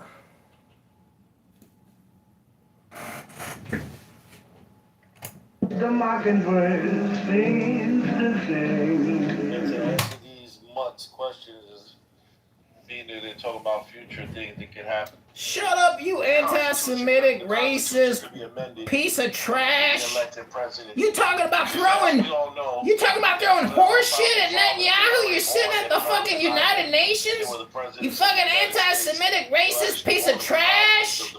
We reported you to the New York FBI field office. We are expecting your arrest imminently, resistance. So it can't happen. Washington was. How dare you mute me and let this anti-Semitic piece of shit talk on your stage? This man is a criminal! Hey, John, Before the United States was founded. That's a retarded point, though, because obviously. There's nothing retarded about it. It's a logical point, but only an idiot like you would say it's retarded because you're retarded. That's like saying, this thing that happened, making it a law. Obviously, it wasn't a law before it was made a law, so the law's invalid. It's fucking And they retarded. can amend the law. That's what happens here. They change things all the time. That's the point. The law, and the fact of the matter is, immigrants were United States presidents prior to the United States being formed. Those were all a bunch of European Think about it, Mr. Resistance. There could be a law giving you actual fucking brain, but unfortunately, I don't think anyone's going to pass it anytime soon. So, just because you don't know what the hell's going to happen anytime soon, or in the past, or in the future. You don't know. It will happen, or it's just like millions of people said for many decades that Donald Trump would never be the president, but for some reason, he became a president. So it don't matter what the fuck you think. Alhamdulillah, he became president. Alhamdulillah. Yeah, Humpty your mother. I think I would be. I don't know that we could get a constitutional amendment passed because it takes 2/3 of the states, I guess, and 60% of 2/3 majority in Congress. But if we could, I would not be opposed to it because And 75% of governors. yeah, because you can get. I mean, you can be any other office without being a natural born citizen. You can be Supreme Court Justice. You can be Speaker of the House. You could be Senate Majority Leader. Arguably, the founders seem to see the Speaker of the House as a more powerful position than the presidency in some ways, right? I mean, that was where the action was. So I don't know that I think that that's really that significant. But No, man. There's no freaking way. All right, if the amount of research it takes to get to someone's background if they're not born within the nation is a lot more, obviously. And the fact that it was required that people be born in the U.S. there's a reason for it, because foreign influence being given to someone who has the highest position in the entire nation is not smart. yeah. I mean, that was. I think there was a serious. There's already foreign influence here. There was a serious concern. Yeah, somebody let's British imagine born a foreign comes influence over that here, goes becomes into someone's president. very roots, I and think they're the born 18th in century a communist England, country. Yeah, I Oh, think resistance, can you stop being anti-Semitic? I think in the 18th century. You're not. You white Europeans Actually, ain't stop Semitic. and let's just say stop interrupting Ahmad. Okay. Yeah, in the 18th century, I think the fear that hey, some British noble's going to come over, get elected charismatic, get elected president, and turn us back over to the British. I think that's a legitimate fear. I think today, I mean, I think like somebody that's a naturalized citizen, especially if they're. I mean, look, my guess is a lot. Yeah, I mean, I get the background stuff, but I mean, you can do a lot of other things, right? That you could be a 4-star general, CIA director, Supreme Court justice, picking Supreme Court, speaker. I mean, why only that office? Why don't we have that? Why don't we have it so that you have to be a natural born citizen for every office? And let's just put it in perspective. The last time we had a constitutional amendment was 1991 or 1992. That was like 35 years ago. And that was regarding congressional pay raises. That was the 27th Amendment. The amendment before that was the 26th Amendment in 1971. And that had to do with the legal age of voting. So although we're 30 years out from the last amendment, can you imagine getting a 2/3 or a 75% vote on anything today? No. And the Constitution? No, I cannot. I cannot imagine. Yeah, right. But there is one exception, Reverend Scott. How about to federally legalize marijuana? Oh, That could become the 28th Amendment to the Constitution. What do you think? No? The stoners would come out. Bill Maher would lead the charge. The stoners would unite. That's the only thing I think that could unite Congress and the people and the states. But what the fuck do I know? Waste of a fucking amendment. I'll say that. Not internet anymore. But yeah, I don't know why resistance wants foreign-born people to become president. If anything, we should put positions like the Supreme Court more restricted to. That's for sure. Mondadi's not a foreigner, so I don't care what you have to say. Yeah, he was born in Uganda. So what? So were a lot of other founding fathers. They weren't born in the United States. Yeah, but he also happens to be against the U.S. He's a fucking communist. No, he's against you dirty ass Jews and the dirty ass Europeans that commit genocide. Totally different. Yeah, okay. Sure. I'm not even Jewish, but even if I was, gosh. No, but you're a white and you probably committed pedophilia I'm before. actually not. So people like you would need to, white. gas chamber you. It's kind of sad that you think someone not being retarded makes them white. That's sad. I would like to give full disclosure, since it was brought up, so I don't want to leave any doubt. I am white. I am an atheist, and I'm a white Jewish atheist. So I just wanted to give full disclosure. Thank you. also a critical thinker and a devil worshiper. That's what the black cube of Saturn is. Exactly.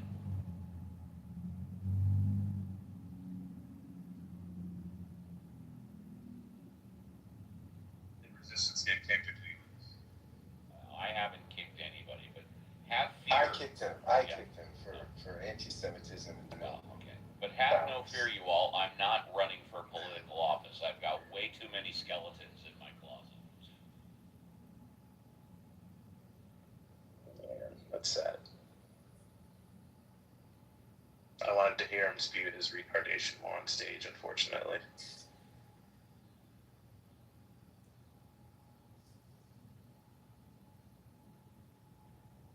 Anyone who thinks Mamdani would be a good president is insane, by the way. And it makes sense that resistance guy would have liked him because he literally is against Western civilization.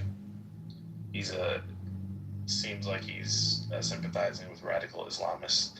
So if this is the court of Mamdani, gosh, I think we should put this more out for people to know. So we know who supports Mamdani, the type of person who would like to see this guy raise a wider movement across the country. Well, the only thing I can suggest is pay attention to the Los Angeles mayor's race, because Mayor Karen Bass is the first incumbent in over 20 years, the incumbent LA mayor to be forced into a runoff, and it's by Nithya Raman, who is a Los Angeles congresswoman who is a member of the Democrat Socialist Party, and I have predicted since she entered the race that she is going to win. And if she wins, you have both mayors of New York and Los Angeles, who are both members of the DSA. Mamdani is one of the best Shadows toys. Check out my PTR.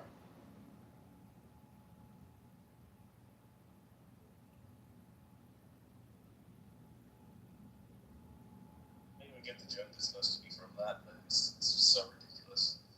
You got like anti-Semites who don't like Mamdani, but they want to make him not as much of an anti-Semite as he should be. And then you got your anti-Semites who actually do like Mamdani. It's really interesting. I have no idea what the logic is. Well, the logic is that to win elections, you have to go towards the middle. You can't go to the extremes, but you don't want to go further into the middle when you're going to lose your base.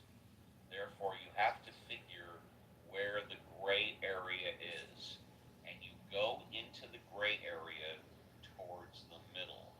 And that way, you can attract votes from the other side. The way a Republican attracts votes from Democrats, the way a Democrat gets votes from Republicans, is not to go to the extremes, but move just enough towards the middle where you don't lose your base, but you attract, say, the 5% from the other side.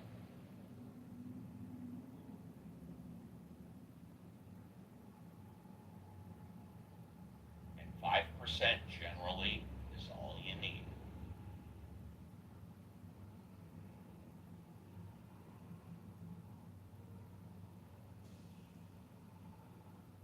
Sometimes 5 inches is all you need, Uncle Steve, depending on who the woman is. That's exactly right. Thank you, Reverend Scott.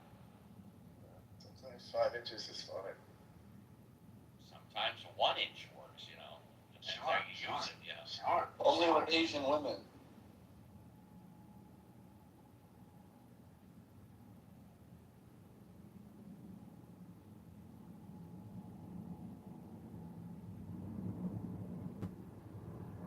I think that the Democrats would run DSA. And I'm such a slut for authority.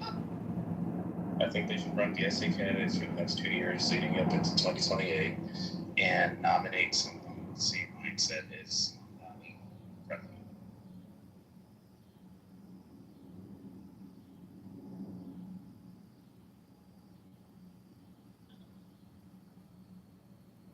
I'm sensing a lot of very updated lenses to analyze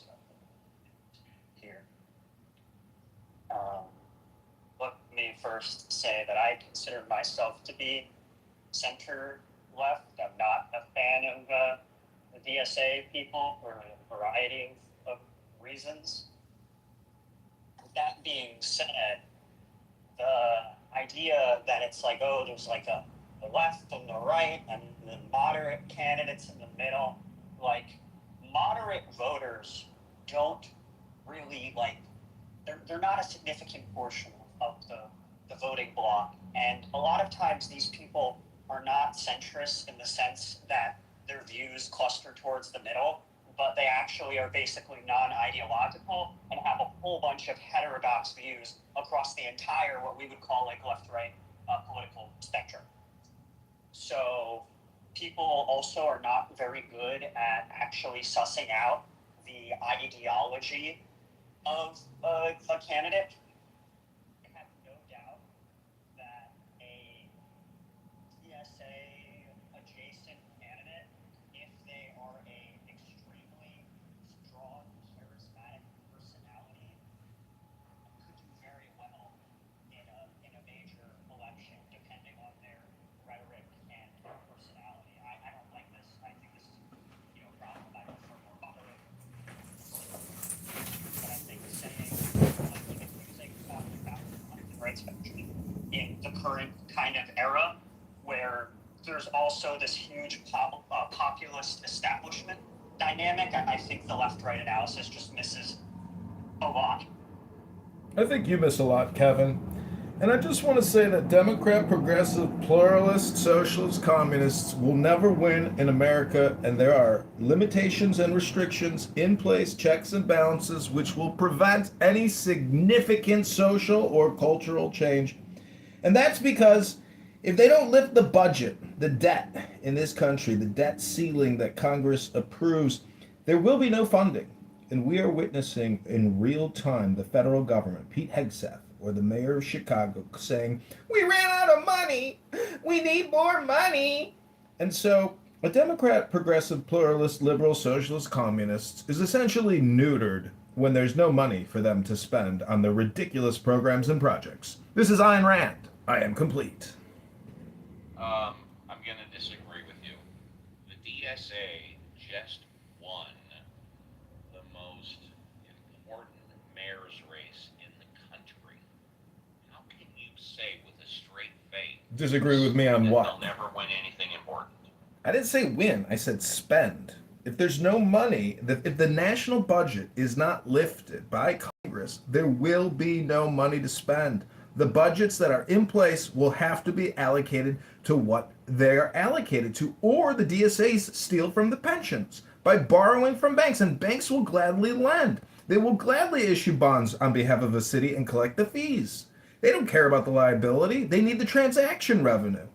The point is, a Democrat, socialist, pluralist, liberal spends the whole month of July creating content with rainbow flags and freak clowns is never in any significant way going to lead the people to glory, to victory, prosperity, and abundance, because they are faggot retards, retarded faggots, who kiss people at parties. Would you prefer them to create content with your wife?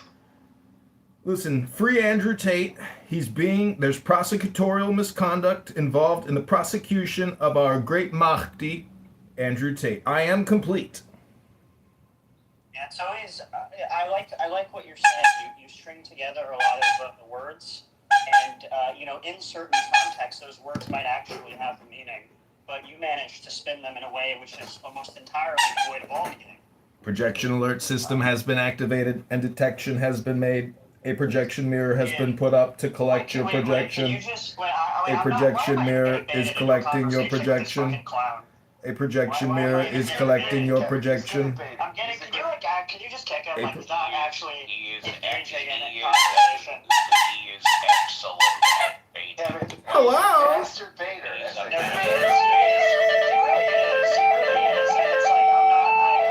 You're projecting onto me your own bait. You're calling me a bait or gaslighter when you're the bait or gaslighter.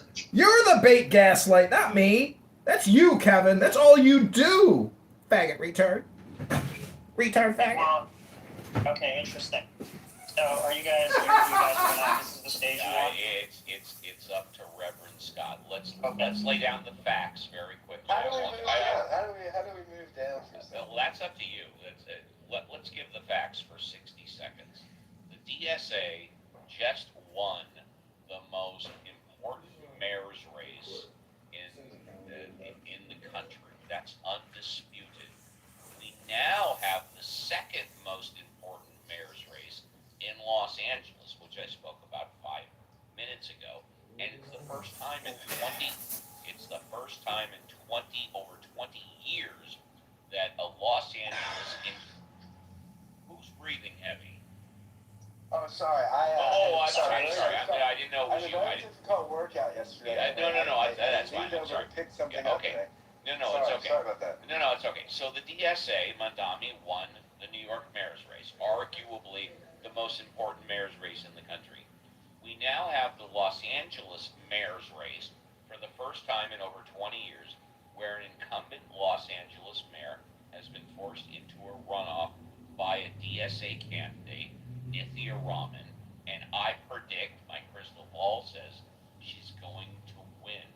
So regardless of what anybody says about national politics, presumably the Congress or the Senate, you've arguably got the two most important mayors in the country, which are probably going to go to DSA. So there you have it. We also, even if you are anti-progressive, anti-DSA, anti-Democrat, I think it would behoove you to actually, not you, Steve, but others, to have like an honest assessment of what people like Mamdani are, the kinds of campaigns that they run, because frankly, a lot of the critiques just fall very flat. I think that when somebody is, we're calling somebody, like socialist or communist, like the guy did not run on a platform of, seizing the means of production, for the working class, for the workers. He's basically running as like a, FDR style, I guess you could say, or like early, 20th century progressive style of basically we're going to just like do more social programs. None of the programs that he mentioned, even for like radical ones or ones that I think are kind of stupid, like the pilot program for public grocery stores. Like this is even something that already exists in a few capacities. There are state-owned or municipal-owned grocery stores in a number of rural places where there wouldn't be sufficient like market demand absent that, and then also a ton of states in the United States of publicly owned liquor stores. So I think it's a stupid proposal, but then other stuff like free buses, plenty of places have like heavily subsidized or free public transit. You can make an argument if it's good or bad, but it's really not that extreme. Free universal. Not that extreme when somebody else has to pay for it. Very extreme. Not very extreme. You're just an altruist. That's what altruists say. They say it's not extreme. It's no more extreme than it's not extreme stealing and taking from other people for other people. That you're sacrificing other people for other people. Okay, interesting stuff. I'd like to hear a convincing argument as to why free pre-K is significantly more extreme than free K through 12. I'm going to give you a convincing argument why I think Nithya Raman, the DSA candidate for mayor of Los Angeles, is going to win. Last year, when the alleged killer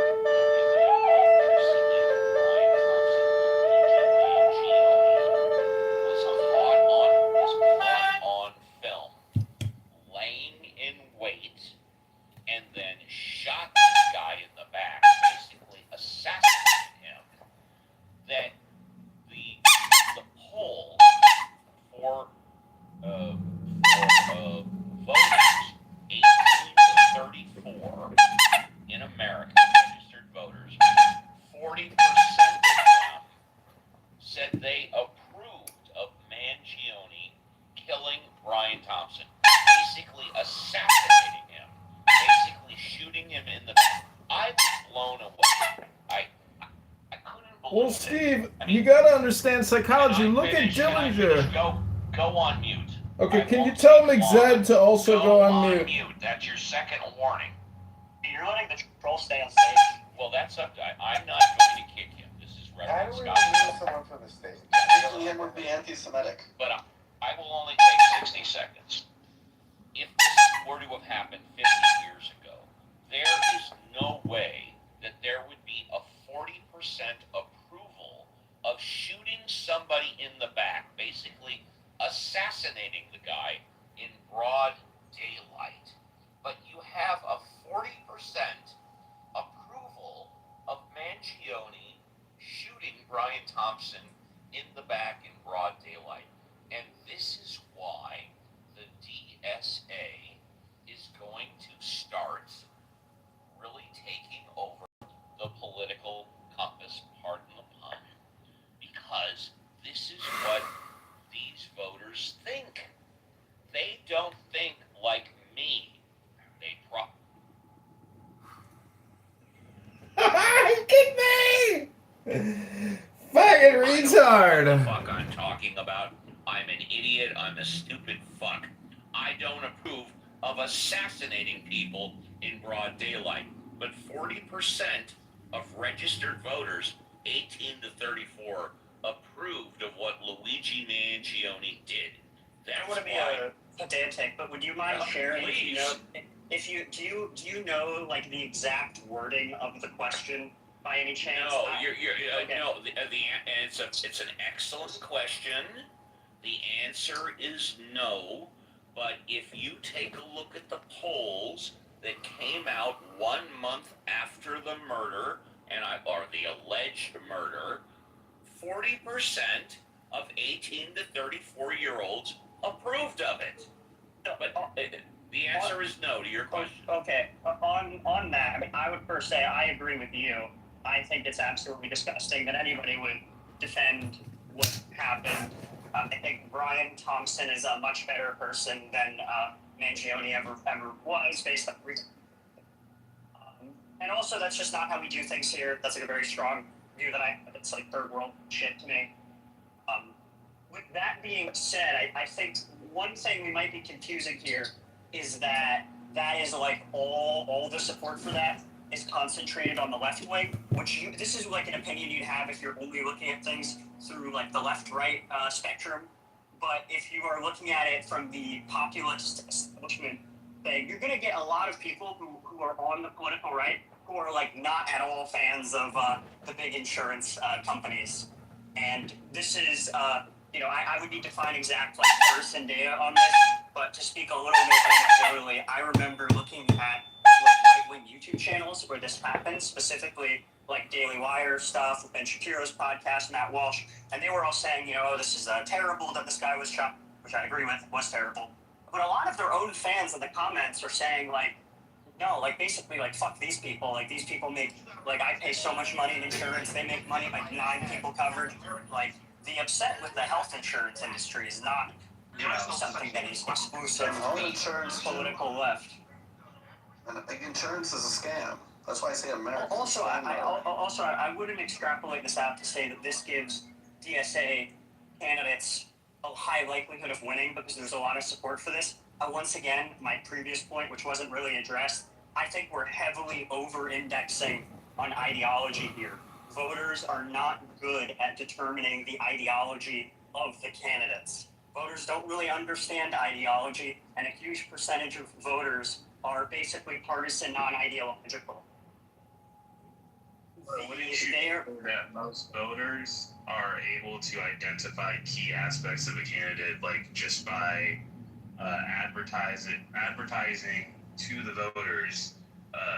Let's say I'm a Republican and there's a candidate against me who says, oh yeah, trans kids deserved the right to have like operations done on them. Just one message like that is going to get a voter to understand their social policy very quickly. Would you agree with that? I would largely agree with that. I think even in that, we're saying that being single policy position presented in an advertisement for or against can heavily influence the way a voter perceives a candidate in their entirety, and to the extent to which the messaging we see on TV is accurate, then voters might be able to assess ideology. But I think largely these things are inaccurate on all sides. People other people, honestly, they present this information in the way that gives them most, to their perspective, the most likelihood of winning, and their opposition the least likelihood of winning. So I agree with you, but I don't think your point actually disputes my point. Your point is more so that middle of the road voters, or voters in general, are not as well versed in politics. When they see someone, they're more persuaded by their aura, their charisma, how they present themselves, and just the surface level aspects of them. But it's very true at the same time that regular voters also understand social policy, very surface level policies that can be seen in everyday life often, whether it's economic or social policies, so can be seen in everyday life. So when someone's policy regarding to situations like that is exposed, it's a lot easier for the average middle of the road voter to say, yeah, I don't know about this guy. And with the DSA, there's a lot of candidates like that. And unfortunately, in cities like New York and Los Angeles, they have a lot of better chance. But if we're doing like a nationwide election where you have to worry about states like Tennessee or Ohio or Iowa, social policy is a lot easier to convince them and say these guys are freaking weirdos, which the DSA is filled with freaking weirdos. And that's why I said I kind of hope that the Democrat Party leans on these guys for the next 4 years. Because just like the Republican Party wants to avoid crazy white people because it's in the Democratic Party's best interest to avoid retards like Hassan Piker. DSA is just a bunch of Hassan Pikers. I totally agree with this. I like 90% agree with this. The only thing I'm saying is that it's not a given. Like, very few people will acknowledge this. But I believe Mamdani ran a fairly moderate campaign. It runs on a black budget, laundering power through offshore cash said a lot and of shell nice companies. things about NYPD and says we need support, we need public safety. All of the social programs are ones that are very much within the Overton window. He ran a campaign rich in populist messaging. But he did not present himself as a radical, and if he did, I don't think Hassan Piker could have won that election.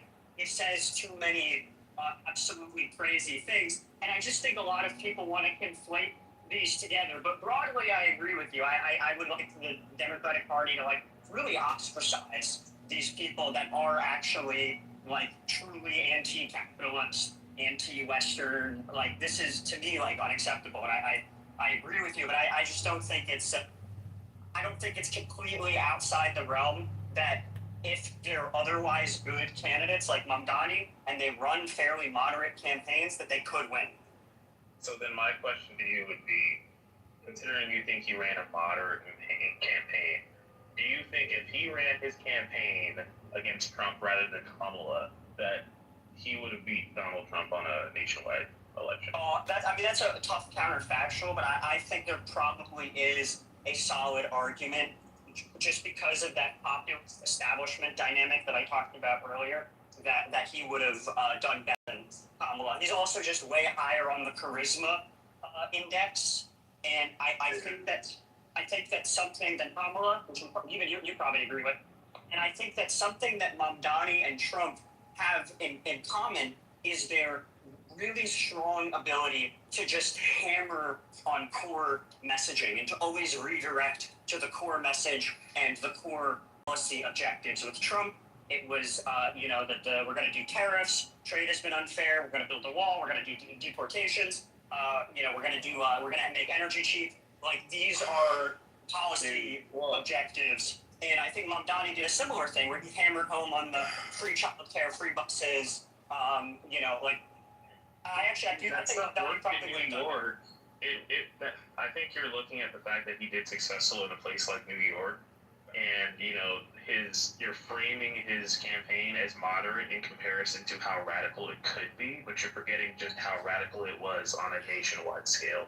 And if this was done in efforts to appeal to voters across the nation, he would have got swamped. He wouldn't even make it out the DNC primary. Let me ask you this: do you think that expanding K through 12 education to include daycare, do you think this is something that would be perceived by the vast majority of voters as like an extreme, unacceptable socialist position? Well, not necessarily, but that's not the only thing he advertised, obviously. Yeah, I think if he was running a national campaign, he would have probably picked different policy priorities. He would have chosen pick different policies, of course, but he still would have his core beliefs. And when it came down to the question on how we would handle things that mattered during the 2024 election, like policing, attitudes towards immigration, he would have got absolutely fucking destroyed. I think it's hard. That's obvious. For me, he's calling ICE a terrorist organization. He's saying that he didn't want to outlaw the NYPD, but he's obviously got opinions towards policing. But now we're doing a little bit of time traveling, because I think saying those kinds of statements about ICE today are very different than had he been saying those statements about ICE pre, the previous election and pre all of the ICE stuff that has happened. I did, like I said, you're asking me. You're asking me. Okay, that's great. You're asking me on anti-Israel. Okay, you're asking me a By counterfactual. the way, de Blasio ran on universal child care as well. It's one of those things that they offer all the time. That was basically de Blasio already provided it, by the way. These were empty promises that are unlikely to be fulfilled. I don't think you're. Wing that. Okay, it's fine. I don't, Dope. The last thing I'll say is I don't really think the counterfactual can be answered, because I don't know what a national Mamdani campaign would look like. What I can say, though, is that I do think a very progressive person with his level of charisma and messaging could potentially do very well, despite being on the further left end of the political spectrum. Because I really do think charisma and messaging and policy selection are like that important. Well, that is true, but the window, the Overton window of U.S. politics has not shifted so radically that the positions that Mamdani advertises will be appealing on a national scale, regardless of his charisma. That's my point. Yeah, but those are, I think also, I don't think it's fair to assume that he would have picked, it's very unlikely that somebody running to be mayor of a city would choose the same policies to run on if they were running to be president of the country.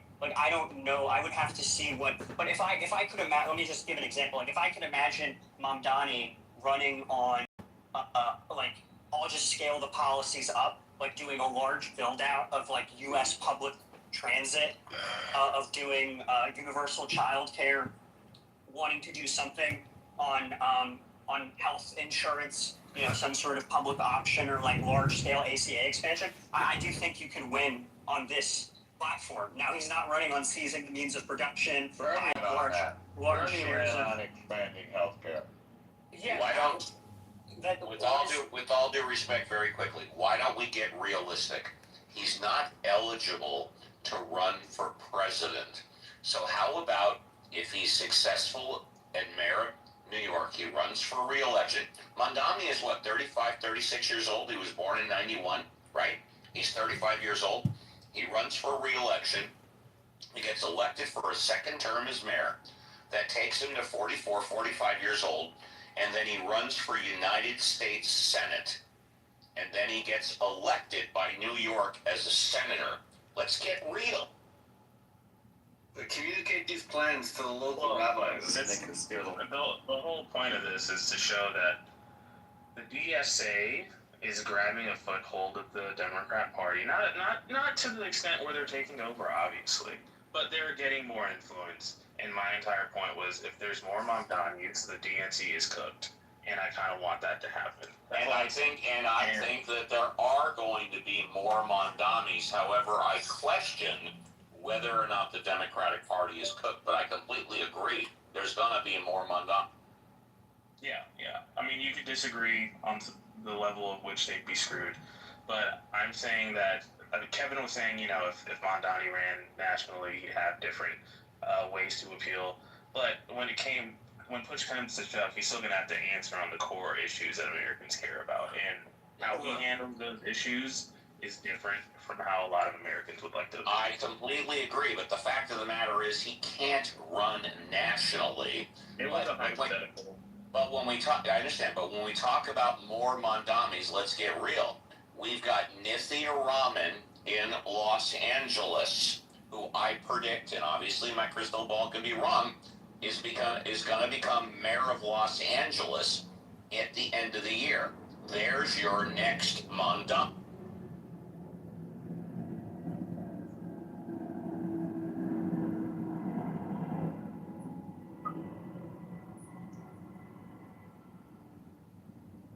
I was just gonna say, Mamdani is basically so. My way of judging how Mamdani would perform nationally is to check the approval ratings of Congress members like AOC and Elon. That's my point. I guess I'm saying that the personality thing is so unbelievably strong. It's really hard to even make those kinds of comparisons.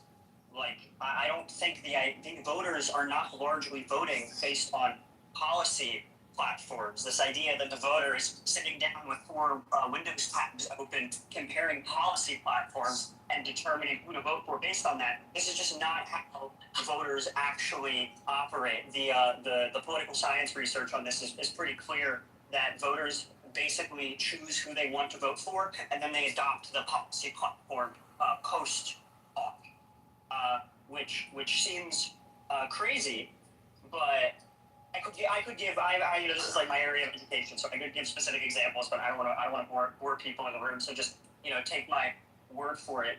I think that these candidates we are in a populist era right now, and populist candidates have an advantage. If most people think that the establishment is not working for them, almost by default, people are going to gravitate towards these kinds of candidates that are speaking up against the establishment, that are saying these people are crooked and corrupt. I mean, this is why Trump did so well. If Trump, has multiple, like the idea that a Mamdani type figure is just outside the realm of possibility, I don't understand how this could be your worldview. And I say this as someone who is I consider Mamdani very, very much to my left. Anything is possible in U.S. politics. Donald Trump being elected 10 years ago, well, I thought it was insane. So there's that. What I'm saying is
Of course, Smurf. For you, always my friend.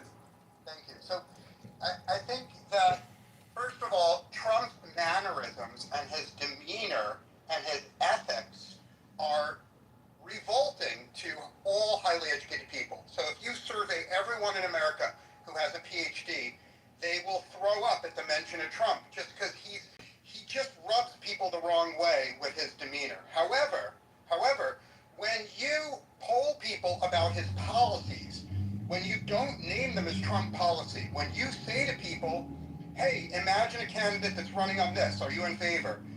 People, the vast majority of Americans are actually in favor of his policies. Now, the retarded, woke, white leftists on Clubhouse always disagree with me, but I have proof that I am accurate. So, at one of the universities, they ran a debate, but they ran the debate in a very clever way. They had a woman who presented Trump's own words, okay, in a soft-spoken female voice. So she said, I want to whisper that we need to deport all the illegals. And I want to whisper that we need to ban trannies from the schools. And this woman, this female candidate, said and this is verbatim, his exact words. And then they had a man who pushed Hillary's policies. So you had a male actor saying all of Hillary's stuff, and you had a female one. And then at the end of the debate, they asked people, who would you vote for in an election? The female Trump, the woman who was speaking Trump's policies, won in a landslide with both men and women. So, I'll land my plane here because I want to hear from every fucking person on stage. The retarded woke leftists believe Trump keeps winning and winning and winning because his personality appeals to the working class. But it's just not true. It's just bullshit. He's winning in the peer-reviewed study that I just said, which every fucking person in the room could Google, proves it. I'm done speaking. Thank you, Smurf. Always a pleasure. And please visit us at Uncle Steve's room on the weekends. Uncle Steve, by the way, just a free plug.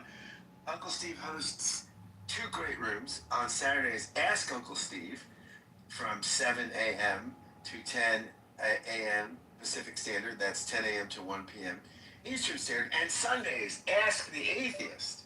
Again, 7 a.m. to 10 a.m. Pacific, 10 a.m. to 1 p.m. EST, where I am the best weekend show on Clubhouse. It's amazing. And please, if you don't go there regularly, come, attend. It's fantastic. And Smurf attends, as does Caleb and Marshall and others. It's wonderful. Uncle Steve, you want to plug your room at all? That you took the words right out of my mouth. We hope that all of you will attend. We're going into our 6th year. So if you're not doing anything on Saturday and Sunday from 7 to 10 a.m. Pacific Standard Time, 10 a.m. to 1 p.m. Eastern Time, please join us. Everybody's welcome.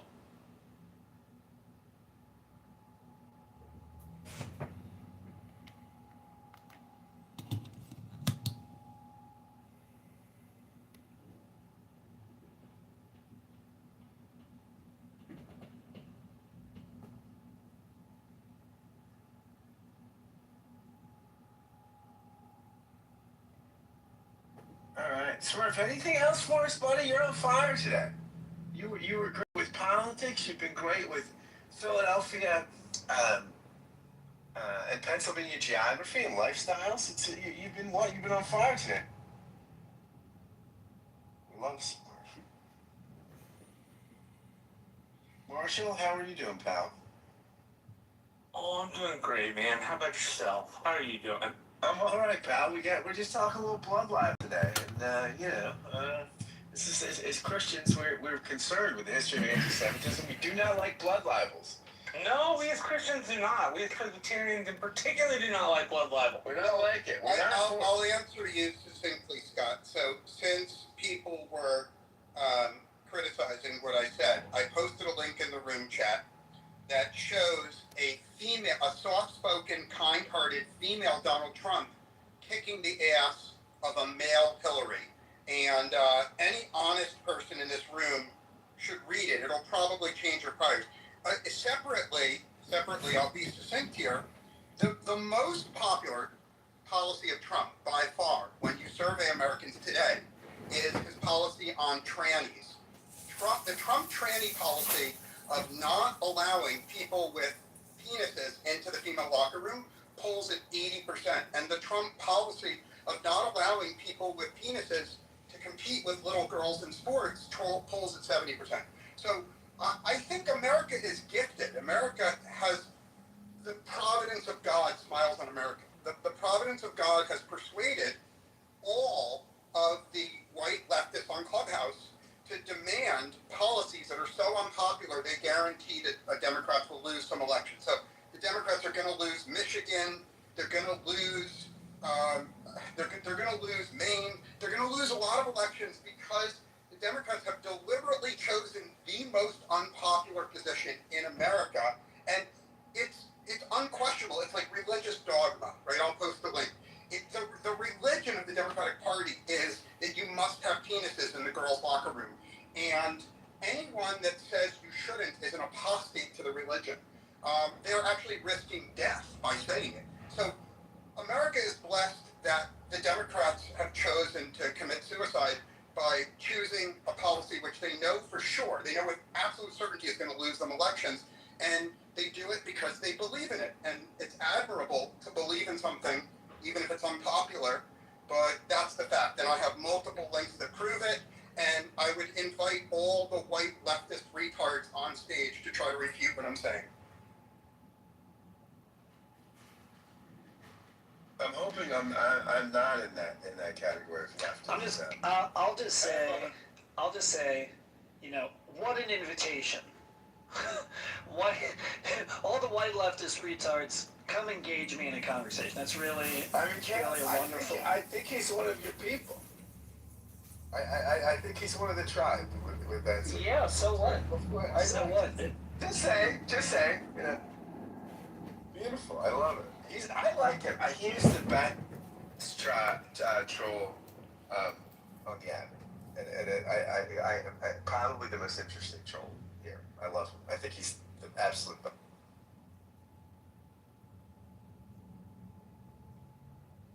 Sorry, I don't know why I pointed that out. You know, maybe I don't think it was a blood libel, but maybe it was problematic.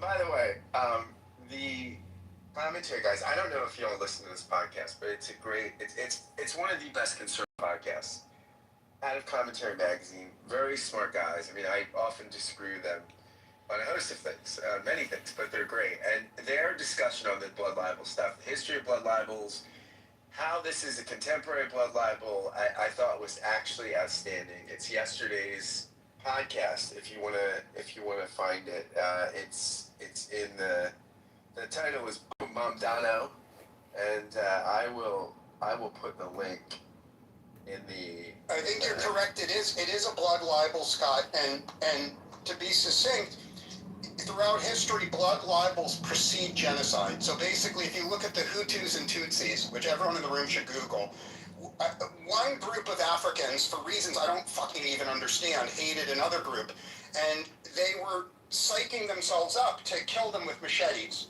And the first step, you see, because most people are good and honest, most people will not agree to participate in mass killing unless persuade them that it's justice. So no murderer in modern history has gone before his people and said, we must kill these people because they're weaker than us. We're strong, they're weak, so let's kill them. That's not how it works. There has to be an invented grievance. So in Africa, in this case, the Hutus and Tutsis, they invented some totally fake blood libel, exactly the same as the blood libel that Mondani has invented. They had the radio stations transmit this blood libel. And then after they transmitted for a few weeks, then they said, okay, we're going to go gather machetes. And no one in the room may remember it, because maybe I'm older than the other people in the room, but because of this blood libel, they motivated people and they hacked 900,000 people to death with machetes. 900,000 people. And obviously, this was a true genocide, but all the liberal retards in this room who claim that there's a genocide in Gaza, right? They didn't give a fuck about the genocide in Africa. You know why? Because they didn't give a fuck about the genocide in Africa because they couldn't blame it on a group they hate. To the people in this room, it was one group of Africans killing another group. They didn't give a shit, right? Even though that was a real genocide of 900,000 people. Instead, the white leftists want to talk about a fake genocide of like 40, 50,000 people. And that happens over and over again. And I'm going to land my plane in a second. In Africa today, I think in Congo, one group of Africans has already killed 1 million other Africans, and no one in America even gives a shit. If you go to all the people that claim to care about Gaza, they don't give a fuck about the 1 million people killed. They don't give a fuck about real genocides. They only give a fuck about fake genocides against people they hate. So fuck them, bring them on stage so you can debate them. I'll debate you, Homer, in a very respectful way. Go ahead, Matthew. Why don't you do a little debating? Well, I've heard the argument before that, look, I'm no idiot. I know anti-Semitism is 1,000% real. And there are people, they're just going to hate Jews, and they're going to look for reasons to hate them. 1,000,000%. But I do think there are people, and they've been described people on the left, I don't know if that's actually true or not, and it really depends on the person.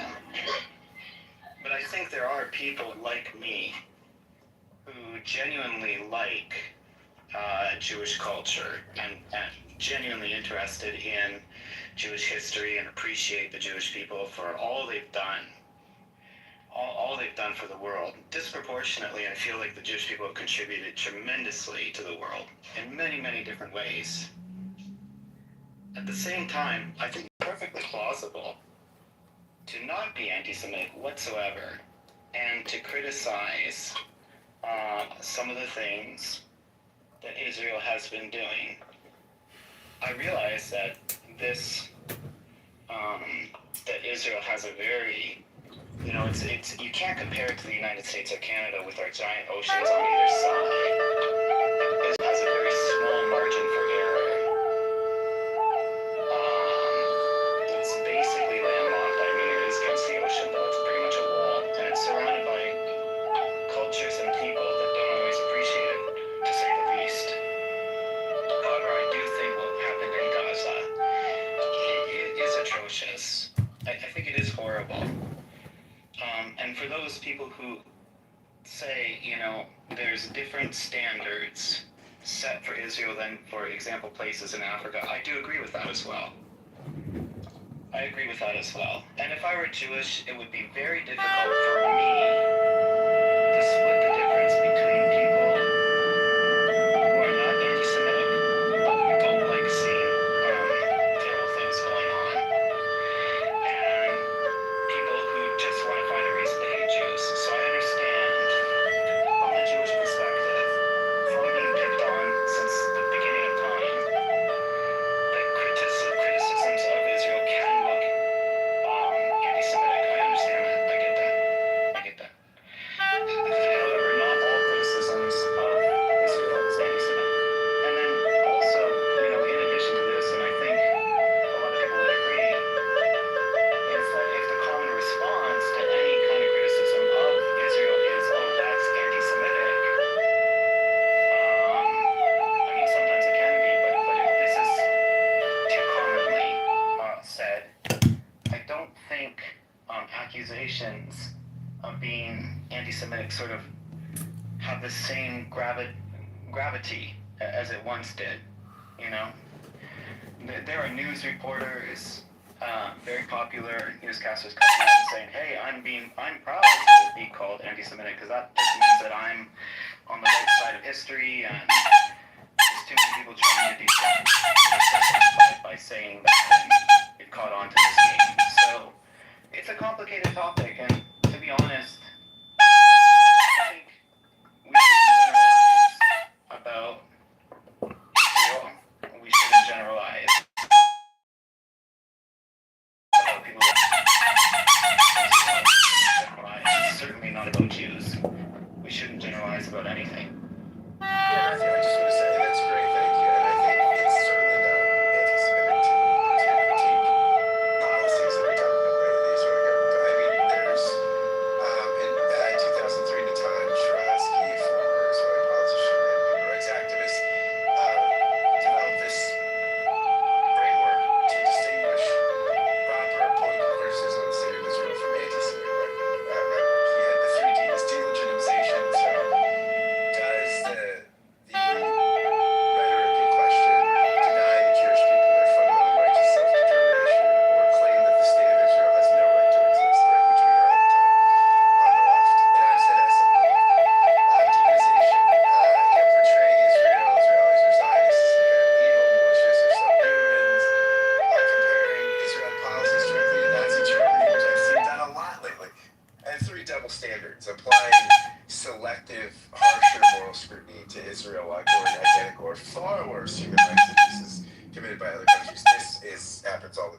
mind happens all the time. So it's not that criticism of Netanyahu or any specific policy is inherently anti-Semitic, but very often it is dressed up in this sort of. Can you repeat that third D again? Because I don't even agree with the first two. Yeah, there's double standards. So applying selective, harsher moral scrutiny to Israel while ignoring identical or far worse human rights abuses committed by other countries. So you don't hear the left talking about killing of Christians and Nigeria. You just don't hear. I've never seen. There were no student protests where rape killed tens of thousands of people over the weekend. You're just running student protests, right? There's nobody on the left raised a word of protest, right? I mean, so this kind of stuff. There you go. Again, these are not my words. These are Sharansky's. Right. Let's go back to the first two. The first one was delegitimization, right? Does the criticism, basically, disregard the state of Israel's right to exist? Is that right? Yes. Delegitimize the state of Israel's right to exist. Okay. Does North Korea have the right to exist by that guy's standard? Good question. That's a good question. I don't know what his views are on North Korea. But Because if the answer is no, then that guy is inherently creating a double standard himself, which now goes to automatically discredit these three Ds, or at least the first one. You agree with that, Scott, right? I think what he's saying, and Caleb would know speak for this because he probably knows this stuff inside out much better than you. But I think he's saying that the reason I would say that other liberal democracies. No. Just stick to the point. You understand what I'm saying, right? Well, I mean, there's one, right? In other words, but I think part of there are other liberal democracies, which Israel's one, who have injustices and commit acts which would find problematic, consider severely problematic. We don't say because of that these states shouldn't exist. So I mean, out of in liberal societies, that's sort of your question. I don't know. Should we speak to this at all, Caleb? Well, can you answer the question though first, Caleb? Does North Korea have the right to exist the same way that Israel? So I'll say it like this. Adam said something in the states don't have the rights to exist. They have the rights to self-determination.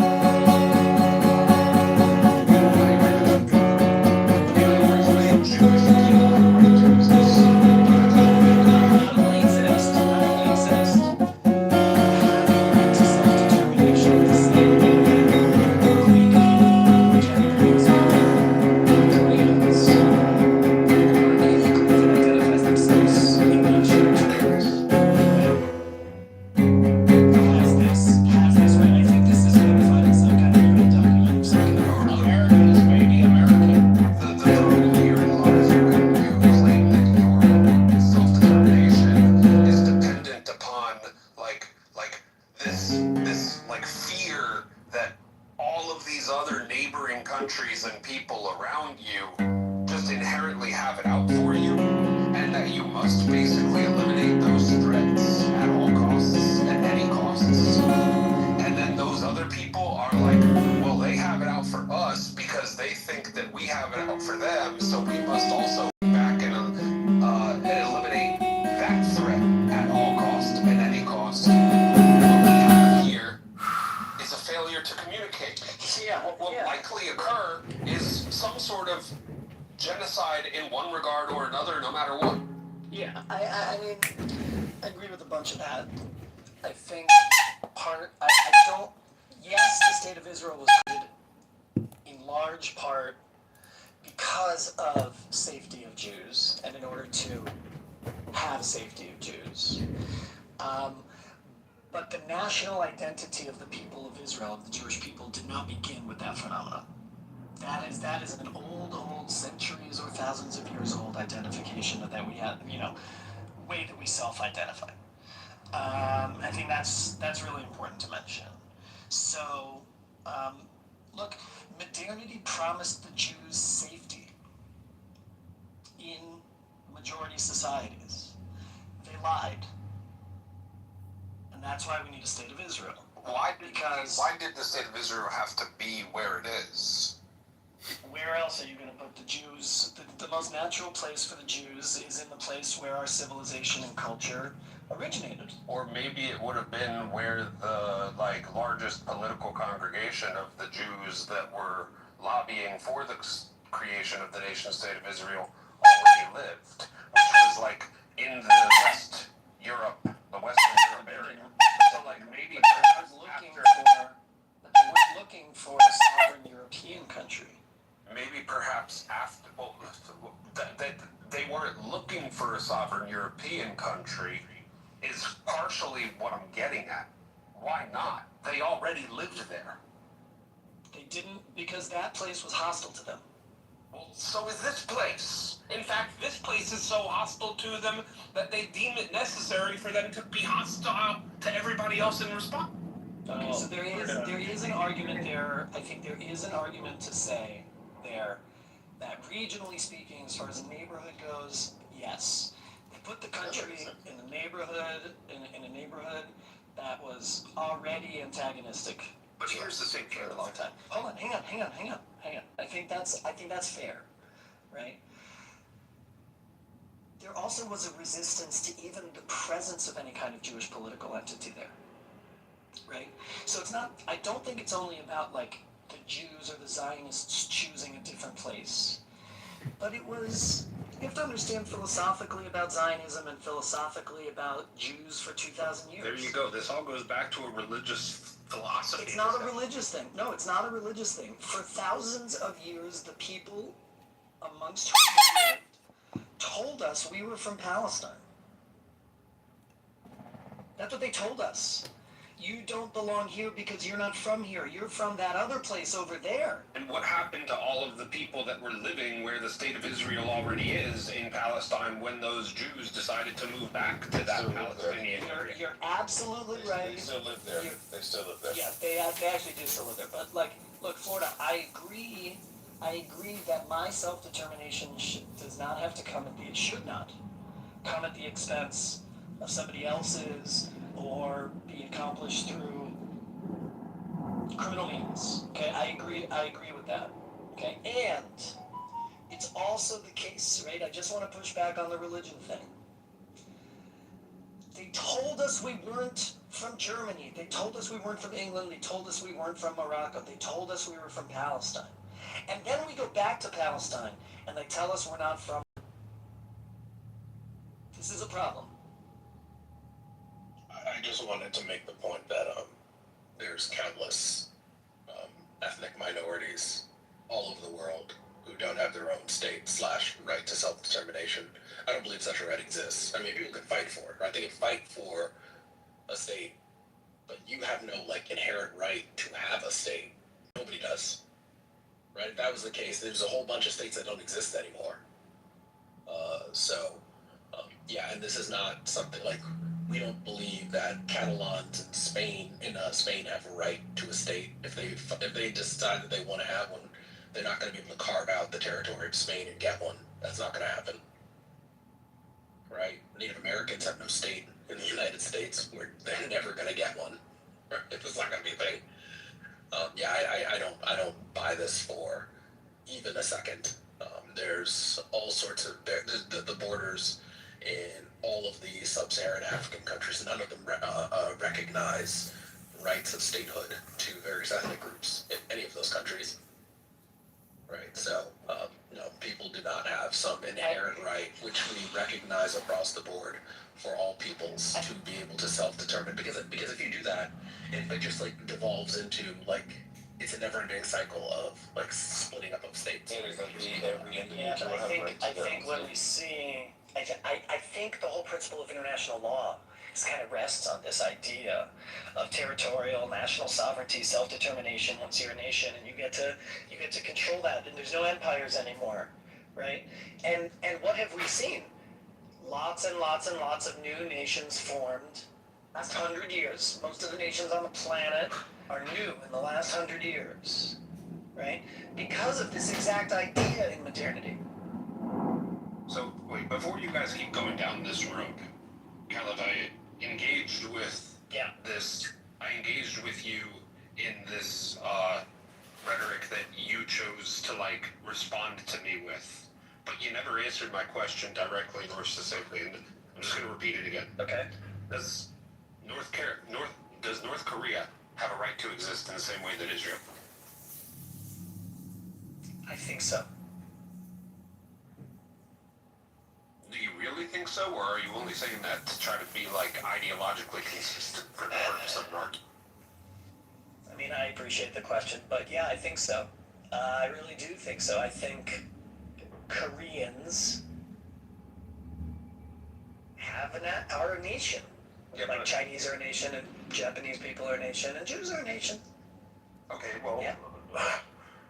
did we apply this same level of ideological consistency to the nation of Korea before it was split into two Koreas? Look, I don't. The split maybe doesn't have to do with that. Look, the split is about something else. But you would have to create a situation where, like, outside countries enable the Palestinians to cede half the territory of Israel, right, and control it, and they consistently support. They did that. That's called the 1947 Partition Plan of the United Nations. They did that. Yeah, they were offered a state. They were offered a state the same way at the same time that Israel was offered a state. They chose to reject it. Okay, look, my point about the splits of, like, you're right that there's no empire, right? But, like, I specifically mentioned the borders of African states, none of which follow the lines. They're all European constructs. None of those lines follow a line that would tell you they're not ethno-states. They don't follow a line that says that this population has self-determination.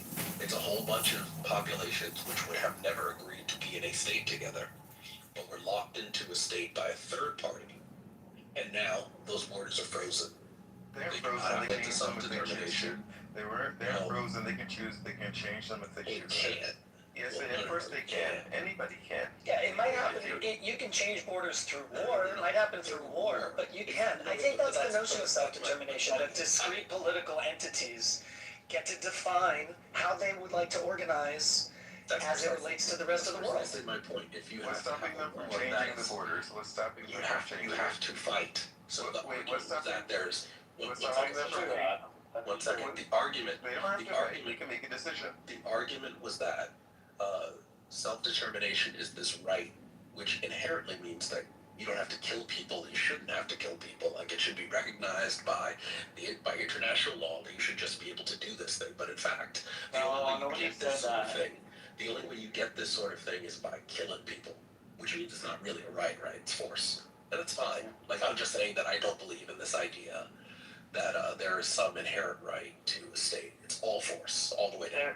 There's a tremendous amount of danger. You gentlemen are absolutely right. There's a tremendous amount of danger in the balkanization of the world, right? Where my grandfather's from, literally the Balkans, right? Former Yugoslavia. When an empire collapsed, it's funny because the creation of modern day Yugoslavia and the creation of Israel, Palestine, Lebanon, all these areas, they're all basically a breakdown of, the Turkish, the Ottoman, and the British empires. They come with a massive human cost. Nobody can deny that, the balkanization of the world. And if every group of people in the world has a right to, self-determination, then essentially what we're saying is that people have the right to fight, and the world has a right to be a very bloody place. I kind of agree. I mean, that's literally the way it was before. Oh yes. This is. I'm just describing the way the world is, right? So if the Quebecers wanted to separate from Canada, according to this line of logic, of course they have a right, and they would fight.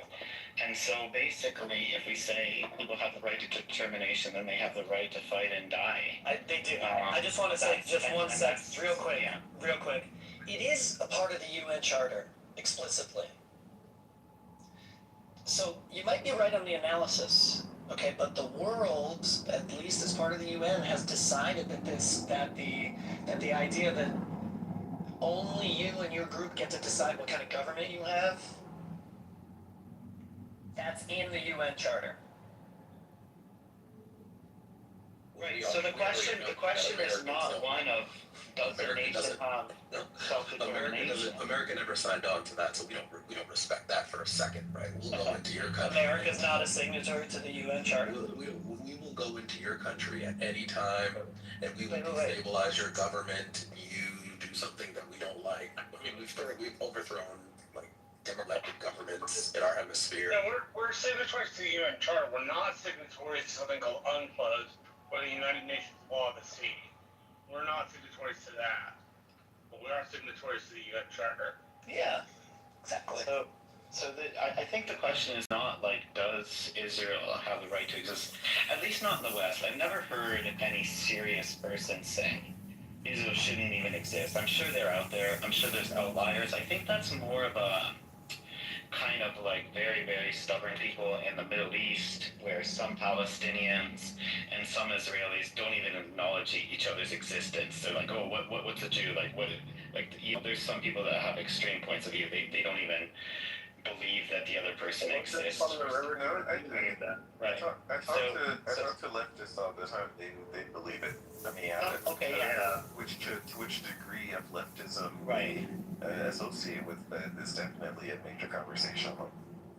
Right. What exactly does from the scene mean when people change? I don't know. I think, to be honest, I think it means different things to different people. I don't think that's quite a serious conversation, at least not amongst mainstream politicians in the West. I think that's more of a different conversation. So the question is not whether or not, Israel has a right to exist. It's like, in what manner should any state, quote unquote, exist?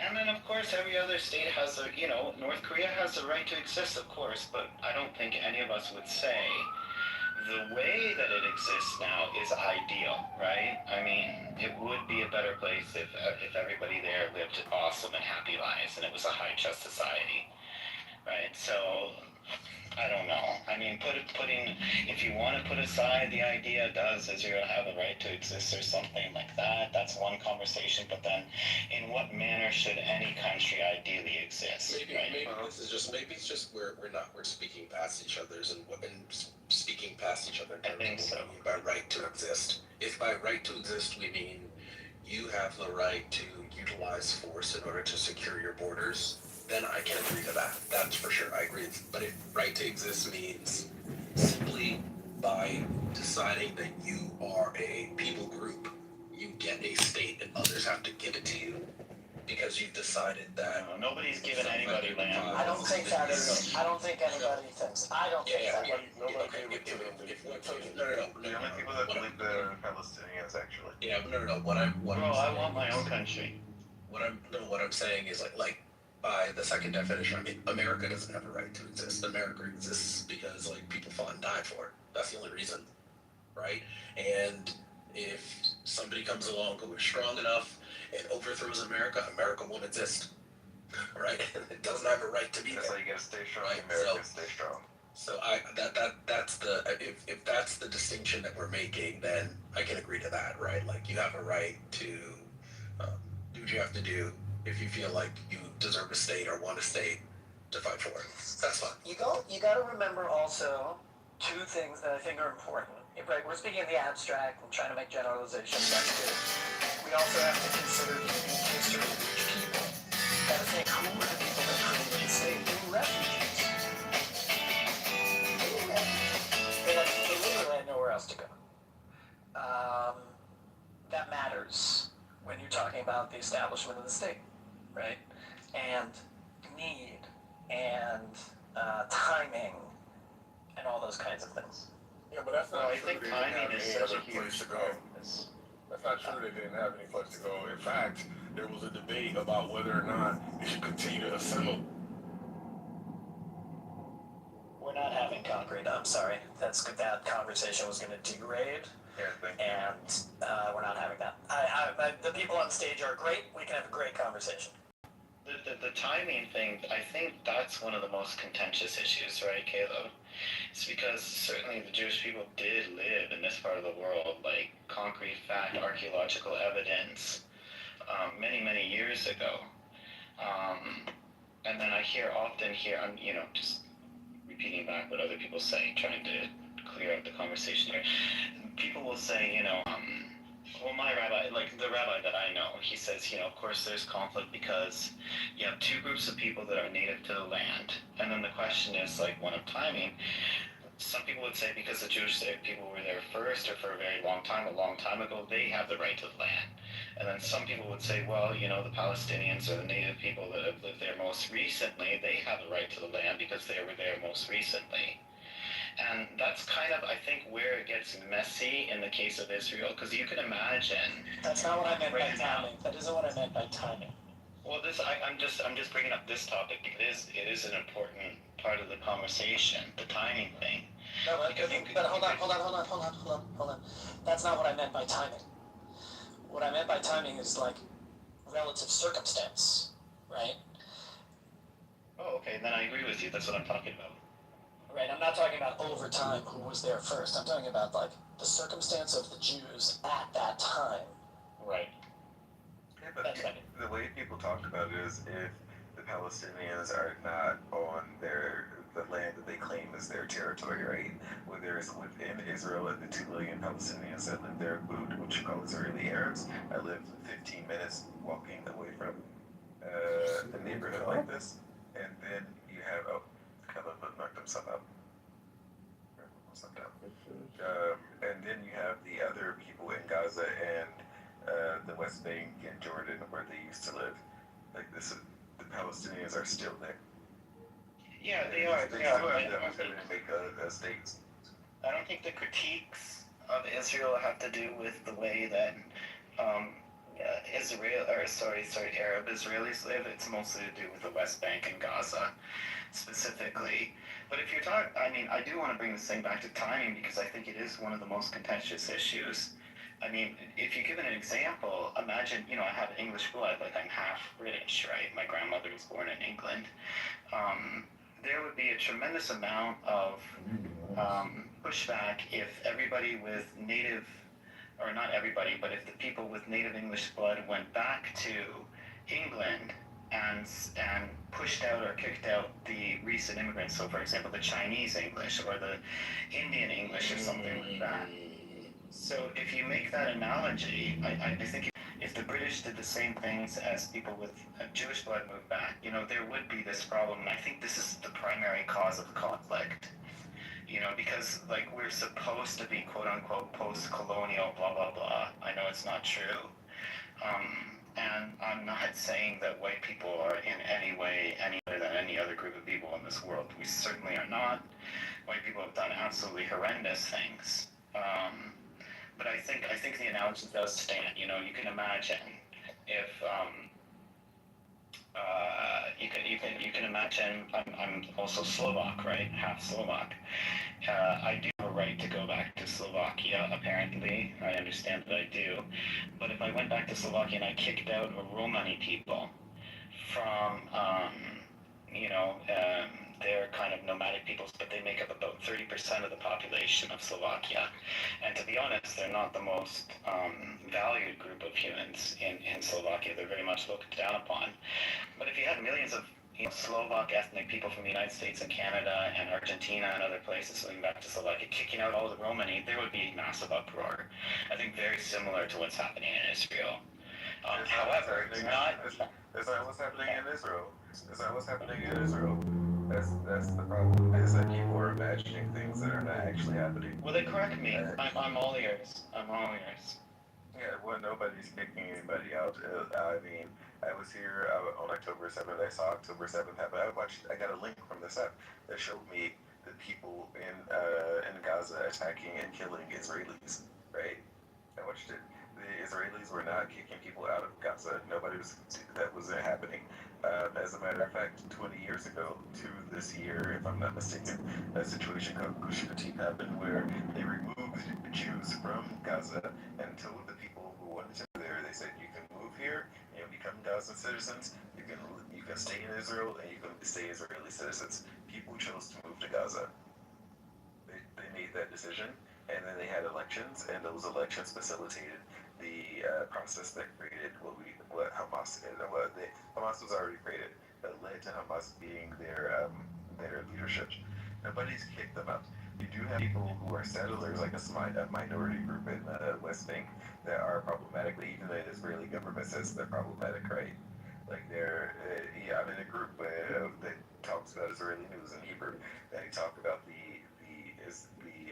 those settlers, but they make up 1 of the population, more or less. So, but nobody's kicking Israel. Nobody's kicking Israeli Arabs out of Israel. Like there's no.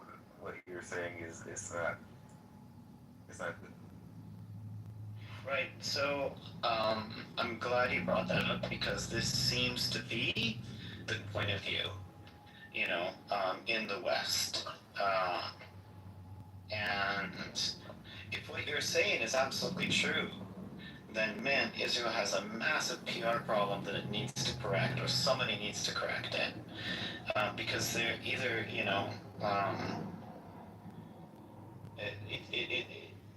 if like you're in it, I think you're in Israel, right? So the viewpoint, right? So I just want to give you the viewpoint from the West, right? The basic viewpoint from the West is like. The Jewish people started coming into the Eastern Mediterranean en masse around, let's say, 1900. There were people that were living there before, and a lot of them had been displaced or lands cut up, and they pushed aside. I understand that there's warfare. And if you take the people point of view that all is fair in love and war, then chop chop, there's no more argument. But the people, as you're saying on the left, would say there's all these displaced peoples. And that they don't have freedom of movement. And, there's been a tremendous amount of media coverage of this. And this is why a lot of folks in the West have this particular point of view, because it seems like, almost like the analogy that I was giving, right? It does seem to a lot of Westerners that it's like, imagine I move back to Slovakia, move back to England, and then I kick out the new, let's say kick out all the non-English because, we want a pure British blood society that reaches back 3,000 years or something like that. So that's kind of the extreme. So from the point of view of some people, it seems like an extreme thing to do. I'm not saying I hold this. My mind has never been. I don't land. I've texted you enough. I think you understand where my heart is. Like my mind is never made up on any complicated topic. I'm perfectly fine with remaining completely open-minded and open to change at any point in view. But this is the point of view that a lot of people have. Yeah. So before 1900, there were already about 300,000 Jews living in the Ottoman Empire area, maybe a little more, depends on how we're counting. And many of those Jews were already moving to the Ottoman Palestine region that became Israel.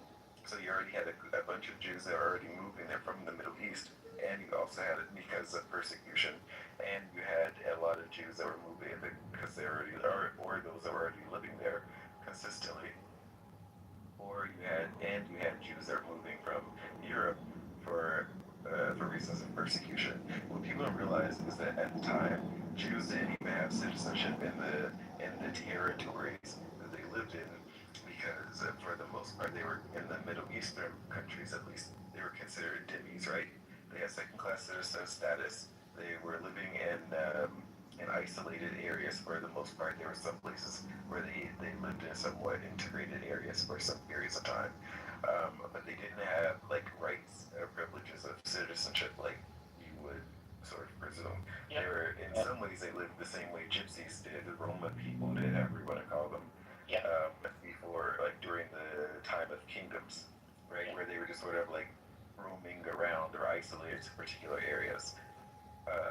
And Jews also After what you're saying, the Balkans is a very good example of this because during the collapse of the Ottoman Empire, a lot of the Muslims were kicked out of Europe, of places in Serbia and Croatia and many other places.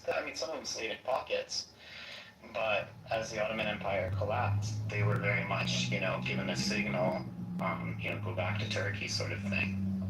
So this is, and you're right, and the Christians too were treated as second-class citizens during the Ottoman Empire.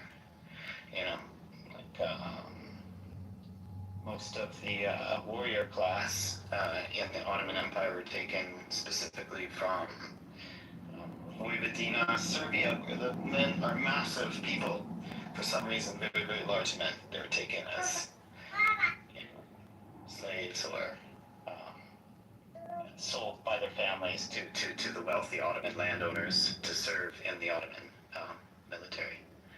Yeah. So look, while there was a reconstruction of the lands of the Ottoman Empire, the Jews said, well, we're tired of being persecuted and not having rights or citizenship or self-determination from all over the place, right? Whether they were in Poland or in Ethiopia or in Iran or Iraq or even India, right? And and many of them decided to come together. Yes, it was the European Jews that were sort of pushing the agenda because they understood what a state was. They were there during the Enlightenment period, where the idea of states was really developed. But right, which brings and your whole thing it brings up another point of contention, right, in the argument, which is another important point because a lot of people in the West, I think particularly people who have anti-Semitic slants, would say, look at how badly the Jews were treated. How could they treat people the same way they were treated? How could they make other people landless and push them around? That's, so the right. Okay. Yeah. As a matter of fact, it was always the plan, at least as far as I remember my Jewish history, that the founders of the state or the architects of the state were inclusive of the minorities, so they wouldn't have been stateless, and those people the other people were outside of those defined territory were also offered a state, so they wouldn't be stateless. At the end of the day, those people chose to be stateless when they chose to reject the state. And then they said, okay, because we choose to be stateless, it's somebody else's problem. Yeah, it's you know more about this stuff than I'll stop talking now. Like, I always enjoy talking with you, bro. I do. I know you're a thoughtful person. Okay, so everything that has been said is smart and erudite, but it's just very surface level. Let's get to the heart. If you'll indulge me, let's get to the heart of what's going on. The white leftists don't give a fuck about the Palestinian people. What white leftists want to do is make powerful people feel guilty. That's the common theme. The proof of it is just look at what's going on in Canada right now, right? There's fucking Palestinians in Canada. The issue in Canada is the white leftists on Clubhouse have invented a blood libel that says that white Canadians gathered up Indians and murdered them, and there's mass graves all over Canada. Now, I know this sounds retarded, but that is what all the white leftists in Canada say. There's mass graves. And so the white leftists went with like ground penetrating sonar, and they spent all this fucking money, and there are no mass graves. No one could find them. But you know what the white leftists said? Anyone that denies the existence of a mass grave is a Nazi piece of shit, and we're going to put them in prison and anally rape them. And so in Canada today, if you say what I just said, if you said white leftists have invented a blood libel and there are no mass graves, I will be put in prison in Canada and anally raped. Now, that's not true. Please let me finish.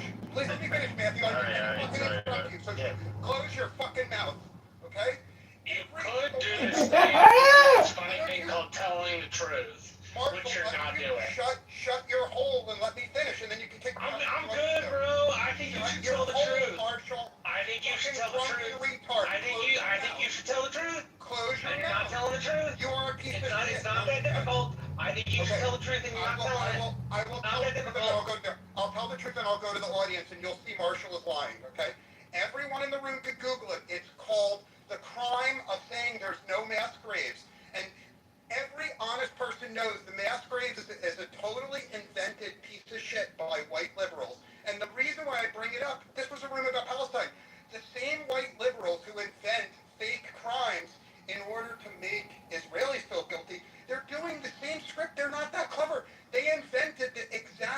lie to justify hurting white Canadians, okay? And that's what they do all over. The final example is, if you listen to the white liberal retards on Clubhouse, they will not shut up about how guilty white Americans should feel about slavery. And every white American should feel guilty about slavery. But you know what the white liberals never say? Muslims took more slaves than white Americans. In fact, the number of slaves taken by Muslims... It's irrelevant to the discussion of American slavery. Because it's relevant! Can you are mixing terms intentionally to get people to your point of view in a dishonest way. Okay, well, let me finish my point and then you can criticize it. The fact of the matter is, do you know the term for Russians? It's called Slav. That's because so many Russians were taken as slaves by Muslims. The number of white people taken as slaves in history is much greater than the number of black people. But the white liberal retards never say it. You know why? Because they want to make you feel guilty. They don't want to tell the truth. When the reality is, Muslim people went to Russia, they went to Ukraine, they took so many slaves, and they castrated them. And no one talks about it. Because the agenda of every white piece of shit liberal on Clubhouse, without fail, is to make you feel guilty for shit you shouldn't feel guilty about. So fuck them, and Marshall can kick me out like he always does, like a fucking pussy. I never kick you out. Don't lie. Can I address this? I'd like to Marshall, you're the law. Because I'm the Canadian. Very difficult time. Yeah. Detecting Let me address any this lies. here. Just a second, Mando. So, first of all, I don't think it's an... Look, history is long enough, and if you study it deeply enough, you'll find that no single group of people is 100% innocent, and no single group of people is 100% bad. First of all, I think we should view ourselves as individuals. I don't feel guilty for fucking anything my ancestors have done. I don't feel guilty for anything my father's done. Right? But I'm not going to stick up for my father if he does something stupid either. Let that sink in. Try to think that way. And try to get history accurate. She's right, 100%. Serbia. Specifically the place where governments did take these, military slaves because the people around Serbia are massive. Anyways, that's an interesting history. My family was a military family. Very interesting history.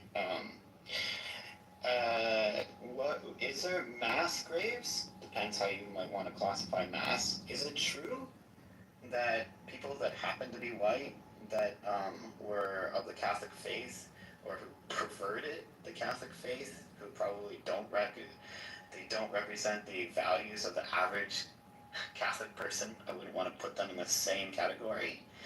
That some of these men came over to Canada, raped and killed little kids, and were perverts and out of their freaking mind. That's absolutely true. That's absolutely true. Is it true that Canada's early government treated the native people absolutely horrendously? For sure. But I don't feel guilty for that. Why should I?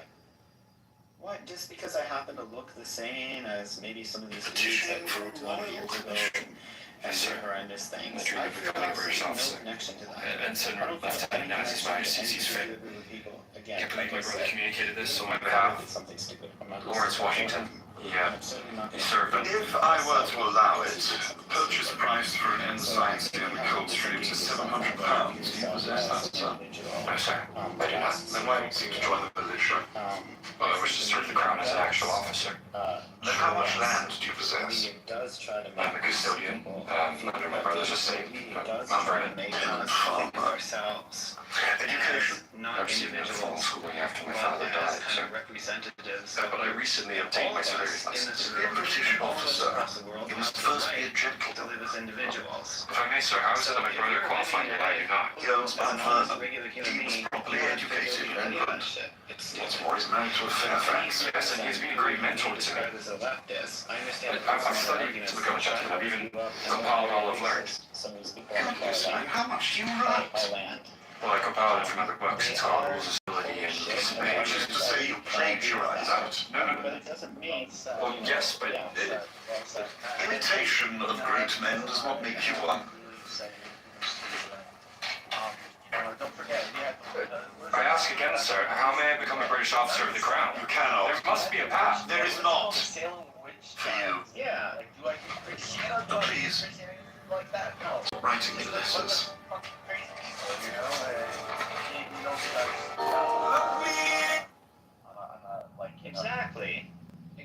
It's stupid. And any of the media or any of the TV that try to tell you that all the Jews are the same, all the Christians are the same, all the Muslims are the same, they're just fucking, it's ridiculous. It's a type of mind control. It's all bullshit. It's to separate us. It's to separate us, and you see we're losing our rights every fucking time, man. They pass bills in the Senate like at nighttime. Then Democrat vote organizing. We have to understand that if Democrat socialists essentially strip traditional Democrats of their position and become Bernie Sanders. The Senate working late into the night. It's actually more common for the Senate to work late into the night than you think. What bill did they pass while we were sleeping, sir? Oh, there's a lot. You can just name one. Just one. Okay. Position to become on creating 15 to 60 second to 3-minute clips for YouTube, Instagram, X. They don't do any real work. They don't do any real intellectual exploration, any education. If you're a professional and you're a doctor, like a dentist, a heart surgeon, or even a realtor, you have to do continuing education. I'm going to ignore you because you're uneducated, so it's okay. Did you lie, sir? What bill did they pass while we were sleeping, sir, and why are you lying? Oh, absolutely nothing. They never did. They never did. Well, that's what I thought. Why did you say that? I'm sorry. Why did you lie to us? El retarded. I'm sorry. Why did you lie? Oh, I'm sorry, El retarded. I'm sorry. Well, why did you lie? Retarded. I'm sorry. You don't understand. No, I didn't say if you were son. I said why? Not Norm, for fuck's sakes. What's that? Why did you lie to this room, sir? I said I'm sorry, El retarded. But why did you do it? El retarded. I said I'm sorry. But that's not a why. He apologized. We can move on. He apologizes. Please try not to lie, okay? Thank you. Our politicians are just spammers, and they're liars, and they're hypocrites, they're fraudsters, and they're thieves. I am complete. This is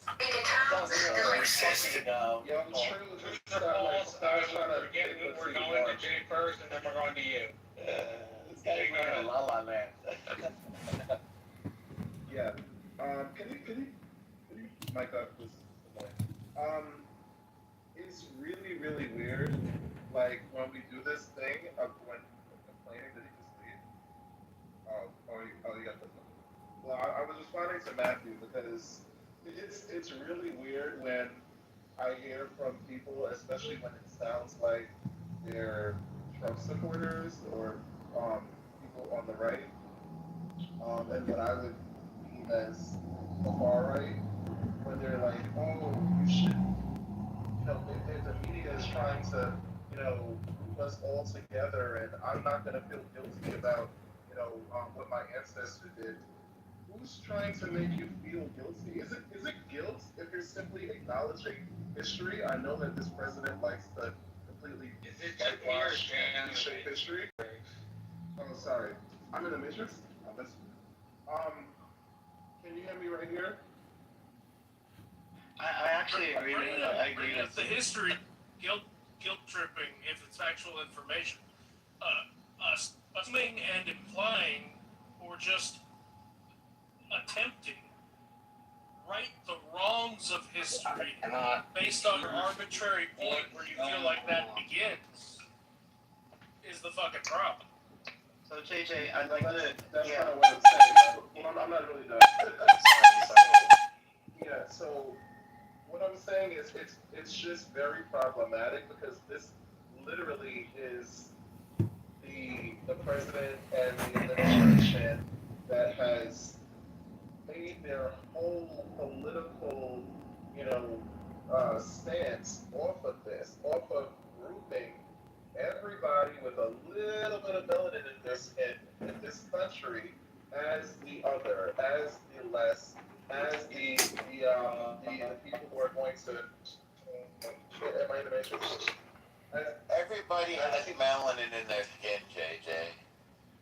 Well, yeah, but the visual melanin, because it seems like everybody has melanin.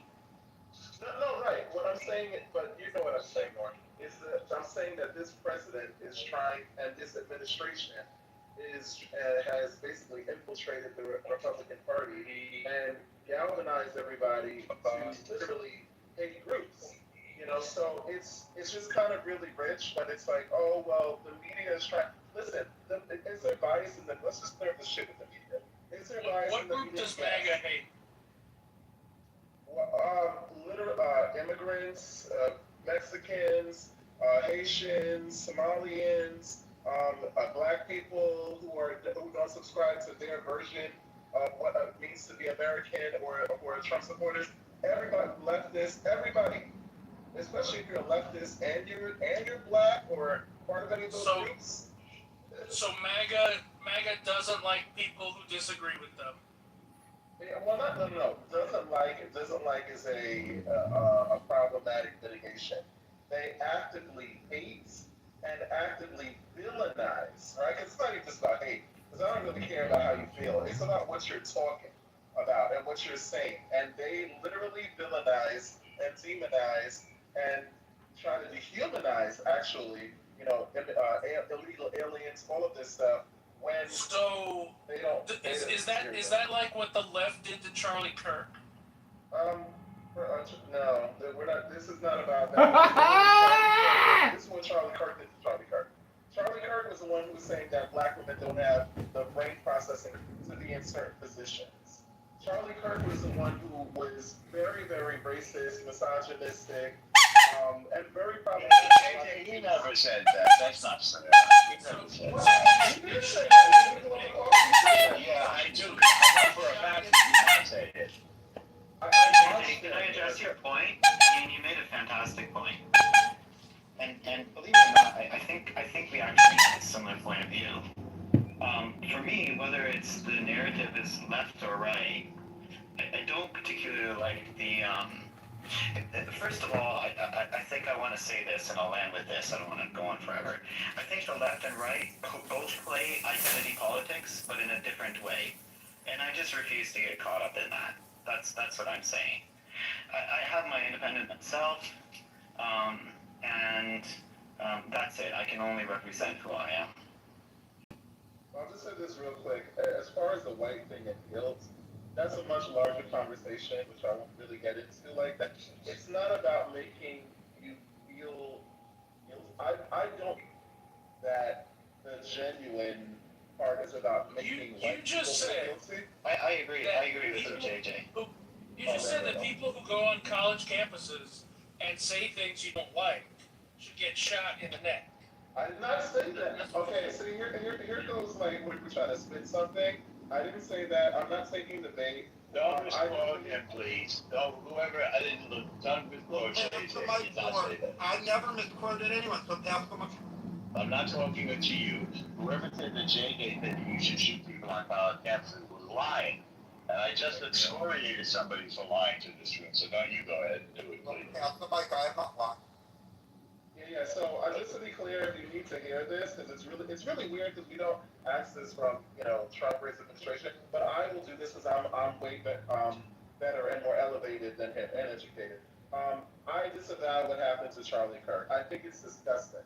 There you go. It's terrible. However, that doesn't. We're not going to do this revisionist historian, thing where we try to completely reframe and recharacterize and sweeten like the message of Charlie Kirk, which from what I have witnessed with my own eyes was overwhelmingly divisive, racist, and misogynistic.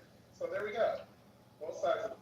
Yeah, so your characterization Just that Charlie Kirk state. There's also I just want to add one thing to JJ. There's also this acting like the guy was Cicero. I mean, he was kind of a carnival barker and kind of bullied students with like rhetorical games. Like I didn't know, and when he died, people acted like he was this golden tongue. I mean, like say Kirk.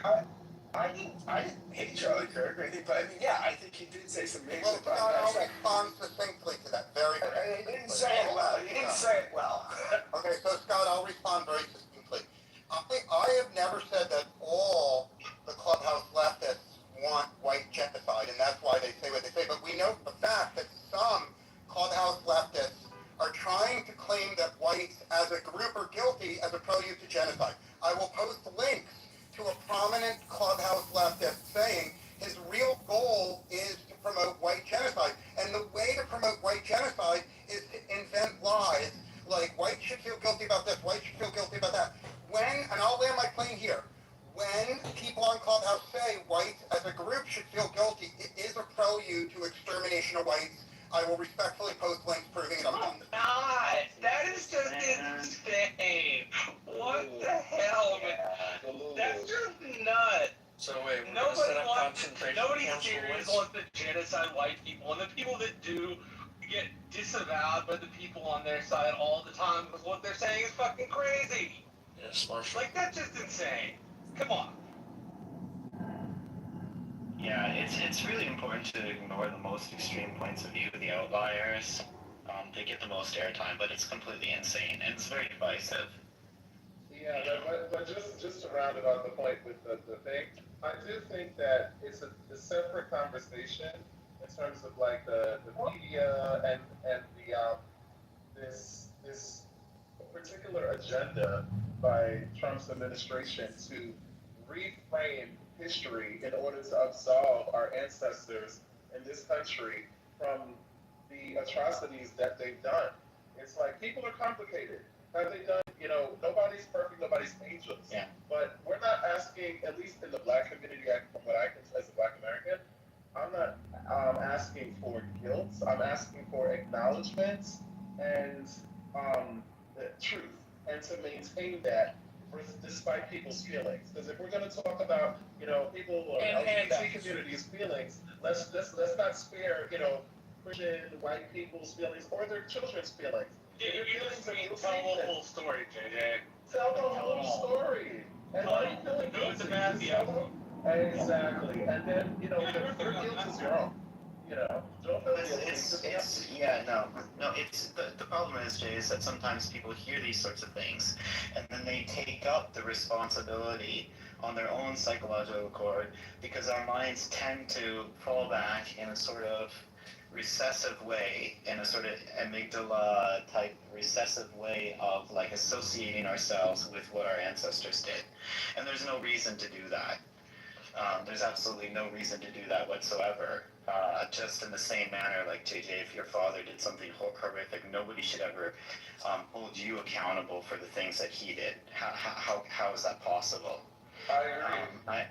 And I think we haven't crafted narratives carefully enough or articulately enough or nuanced enough.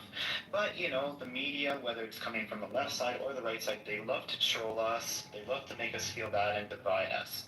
So you can understand when people say, oh, I feel guilty for what my ancestors did.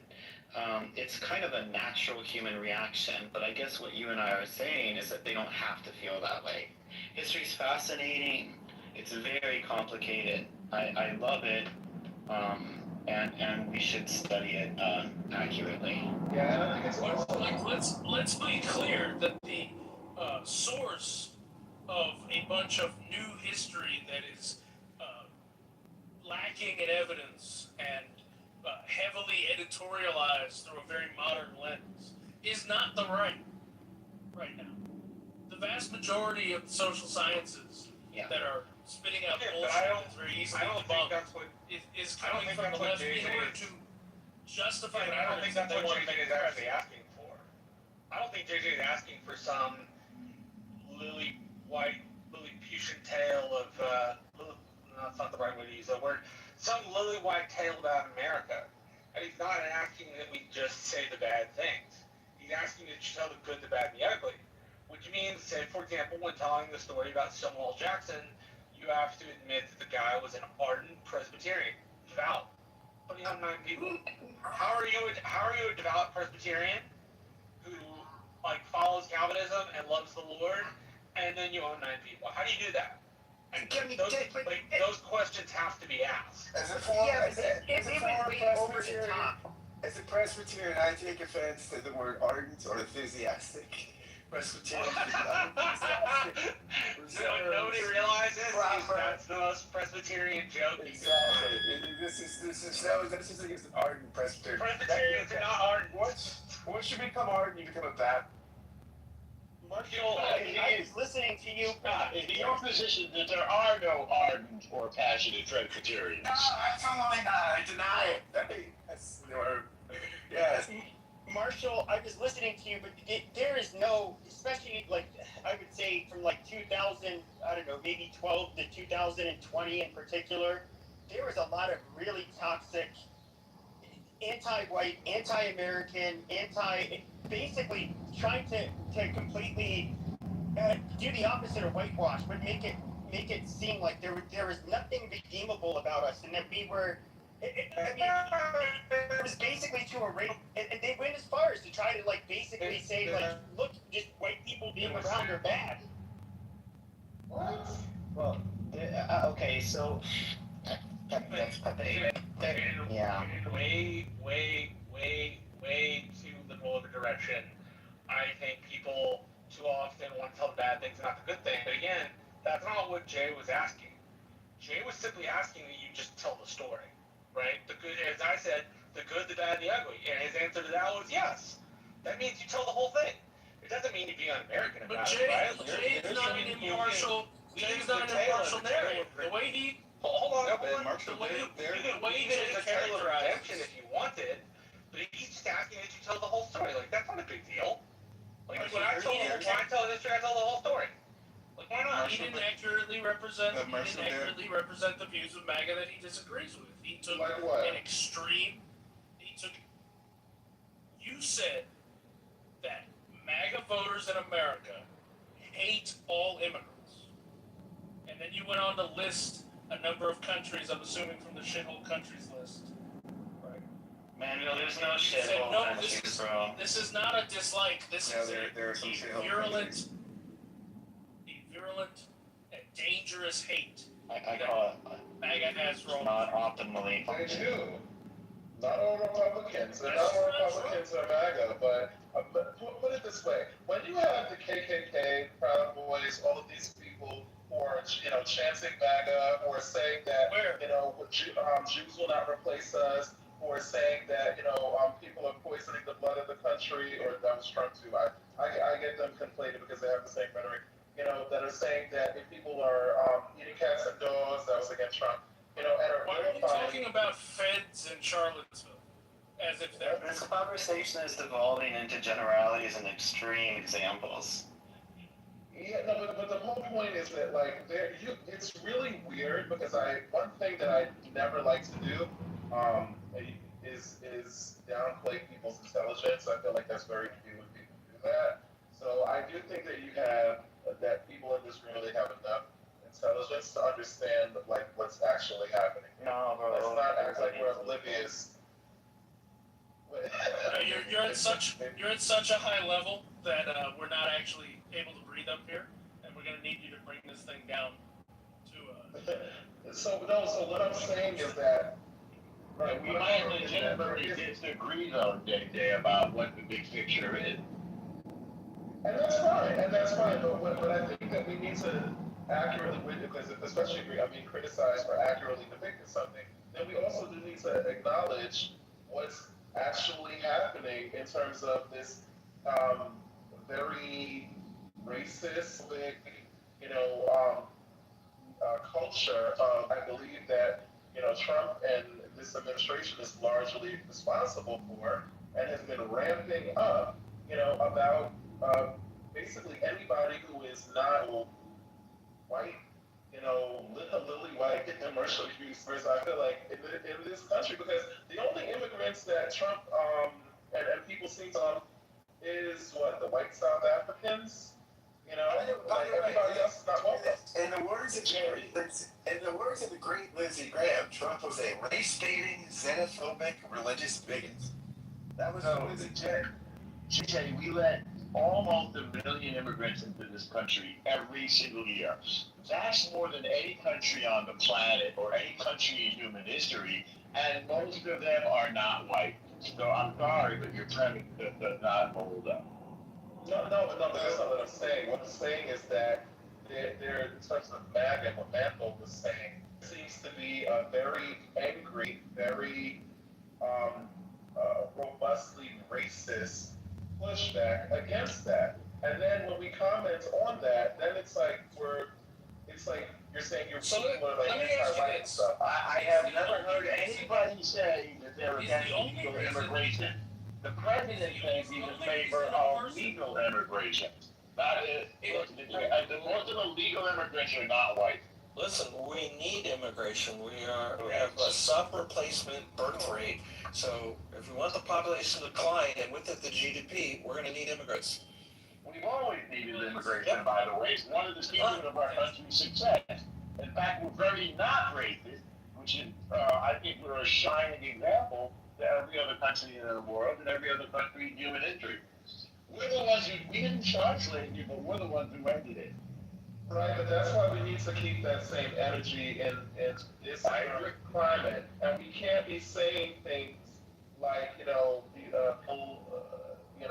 like people are criminals. You can't just be completely denigrating an entire demographic. Whenever, what about what's this white girl that was killed that they always bring up? Lincoln Riley. What about which apparently was like a few years ago? For every freaking time anything happens, listen, nobody is perfect, including immigrants. But if you look at statistics, immigrants commit crimes at a lesser rate than American citizens. Literally, most of the people who commit crimes in this country are white. But there's no reason for illegal immigrants to be here. There's just no reason for it. But then when the conversation, which I agree, but the conversation needs to be, why is it that when we had a bipartisan immigration bill, Trump is calling up Republicans to kill the bill instead of actually working on it? Because you wanted to run on it. Because you wanted to run on it. Exactly. Norman, do you mind if I ask JJ a clarifying question? So no, you don't have to ask my permission. No, I'm not asking clarification for you. I was gonna say something to JJ. I was gonna say the largest four immigrant populist groups that come into the United States legally are firstly Mexicans, number two is Chinese, number three is Indians, and number four is Filipino. Can you show us where any of those groups are considered white, and how the United States is racist for bringing in brown and Asian people? That's not what I said. I think that's a strong answer. I know, but that's what you imply that Donald Trump only wants to bring in like white, waspy European immigrants and stuff. Or white South Africans. Well, I think that what you say matters. I think that rhetoric matters, particularly when it comes from literally the president, the leader of the free world, and his administration. And like when you literally say things like people are eating cats and dogs, and when you say things like people are poisoning the blood of the country, and you're literally only talking about brown people and black people and people with different accents, that's a problem. JJ, I think he's quoting Obama when he's talking about the countries that Obama banned when he called them shithole countries because they are shithole countries like Somalia, Sudan, Pakistan, places like that we don't want those people. Yeah, but that's just the shithole countries thing. You didn't respond to what I said. The false implication that you're making is that the only reason that you could be against immigration from these places is a racist reason. That there aren't objectively non-racist reasons to be against immigration from these places. Where did Trump say that he wanted people from? Because literally, the funny thing is, it's not just when he said that he didn't want people from. He actually listed a couple of countries that he said he wanted people from. You remember? Norway. It was Norway. Yes. What's the population of non-white people in Norway? Well, hold on. First of all, the entire population of Norway is 5.5 million people, so it's not exactly like They're shithole countries. He said, I don't think people from Norway actually have an interest in migrating to.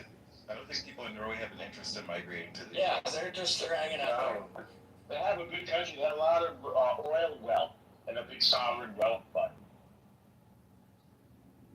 Well, my question is, what is the point of immigration for any country? Is it to make you weaker? Is it to make you less competitive? When you have immigration into a country, it should make you stronger. You should vet people. You should get the people that's going to be more productive, not people that are less productive. Look at the population in Minneapolis. After 10 years, most of them, people that come from Somalia, can't speak fluent English. 74% are still on welfare. What was sent to the country. You can classify Somalia however you want to. But the fact is, it wasn't a net benefit if these are the numbers after 10 years of being in the country. The point isn't to make yourself weaker. The point isn't that we just open the doors and say, anybody, anywhere, come in. That should not be the point of immigration. Yeah, I think that's a really lame point because literally, and I know this from personal experience. Okay, I live in New York City. It's very diverse here, but there are a lot, and I've lived around a lot of different people, and there are many whites or European white people, particularly, who come here and they've been here for many, many decades and do not speak a lick of English. Like they make sure, obviously, that their children speak English, who are American and things like that. But they don't speak English and they don't get the smoke. They don't get the criticism. They don't get the vilification.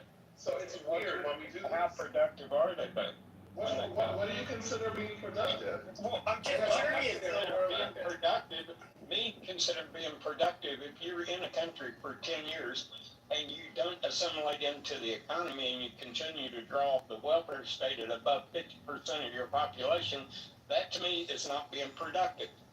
Now, being productive is I can see a year or two to assimilate into the culture, to make connections, to get jobs. But after that point, if you can't go into the workforce, you can't find a productive way of supporting yourself.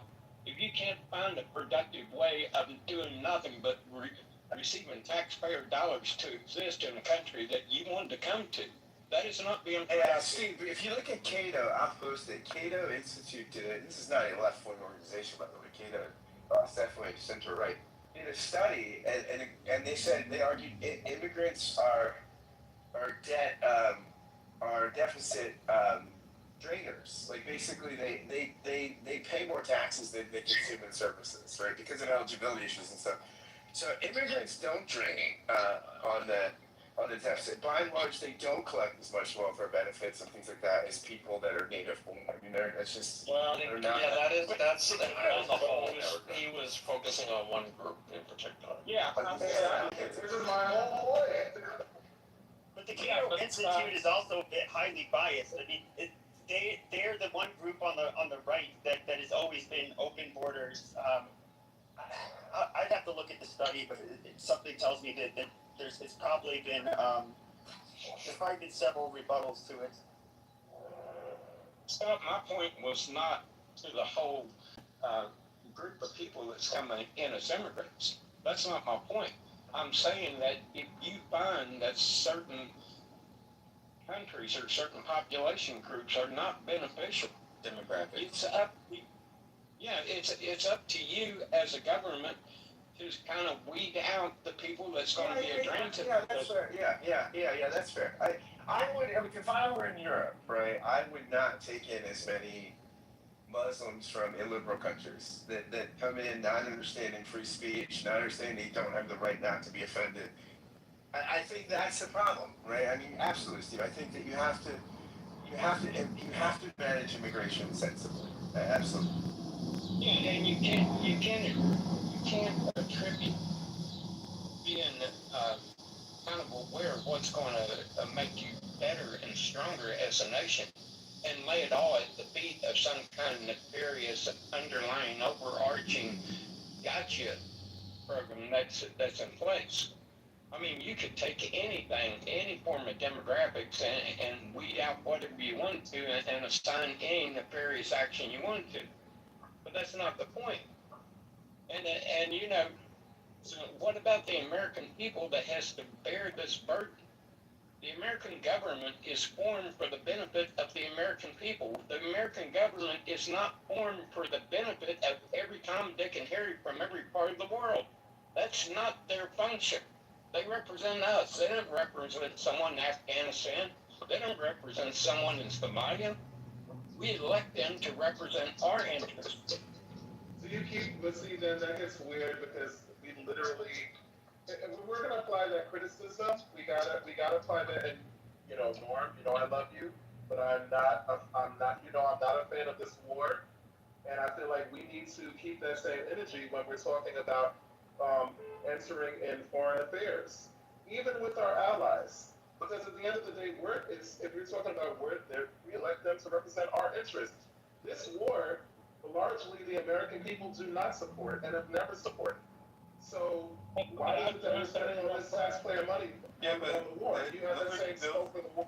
But that doesn't mean that it doesn't support your interest. Just because you don't understand all the details of the foreign affairs or the foreign interactions as a normal civilian or citizen does not mean that it does not benefit you or is not in your best interest or even the global interest, right?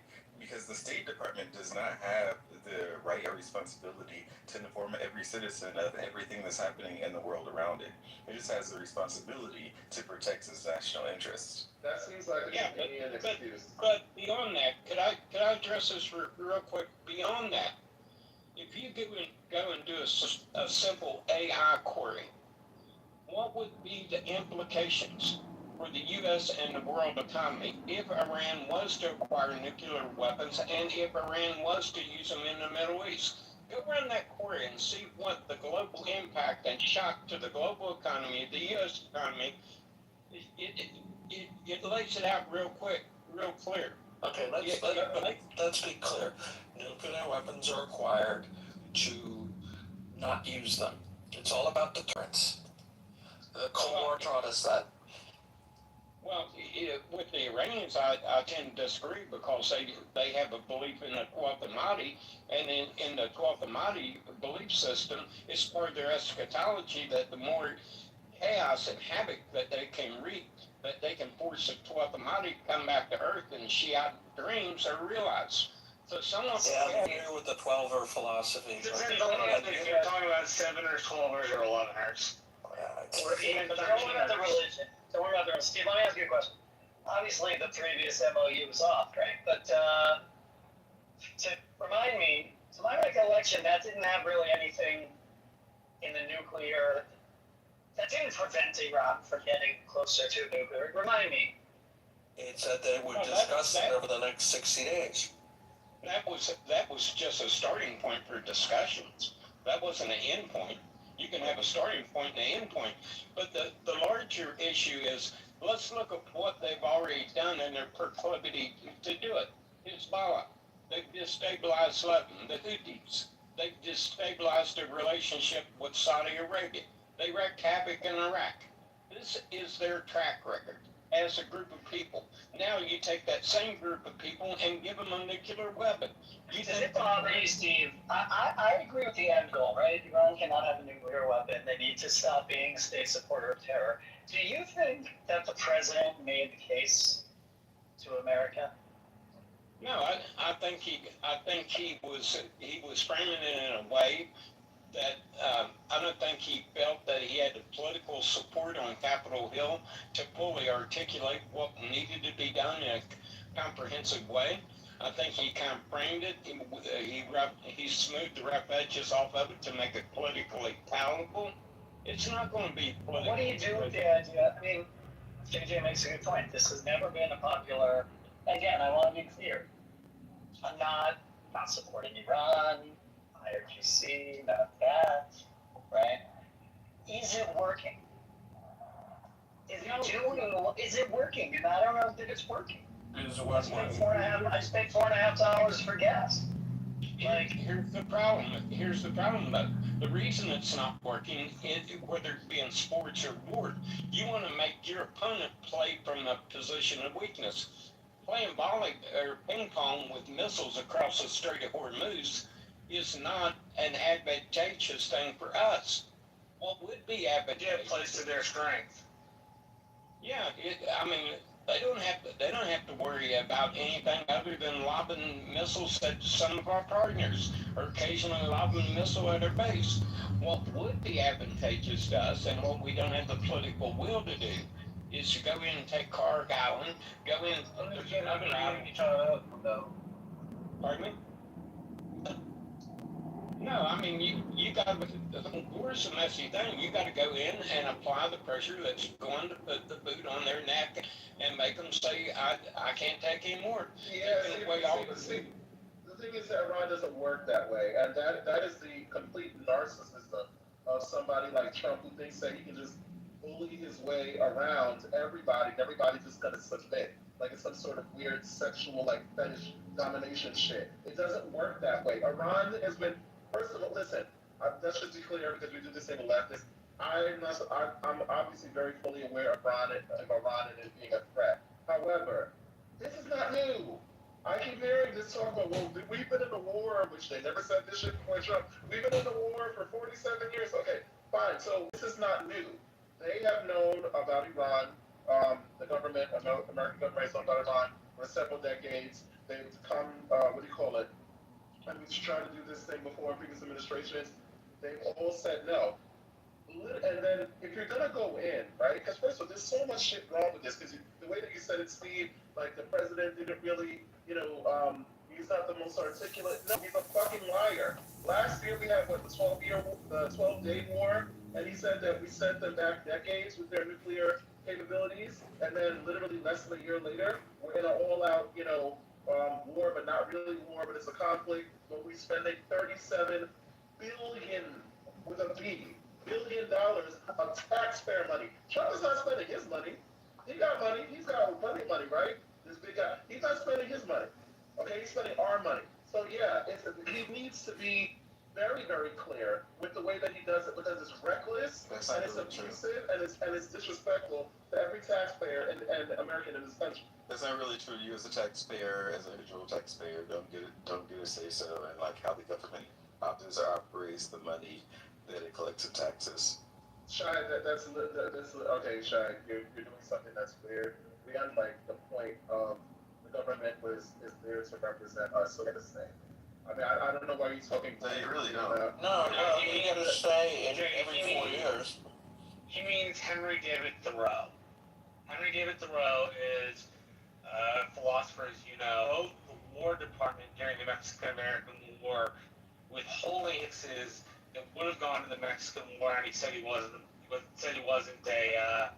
Essentially, he was the earliest version of a conscientious objector, who was just like, the war is wrong. We shouldn't be invading Mexico. We shouldn't be taking their shit. Yeah, well, the IRS didn't exist then. Not the IRS, whatever tax entity was available, whatever revenue service. The letter gets written. He gets a letter written back to him, which says, Mr. Crow, we understand what you're saying, but you don't get to direct where your tax money goes. Sorry, sucks. And I think that's what Shai is talking about.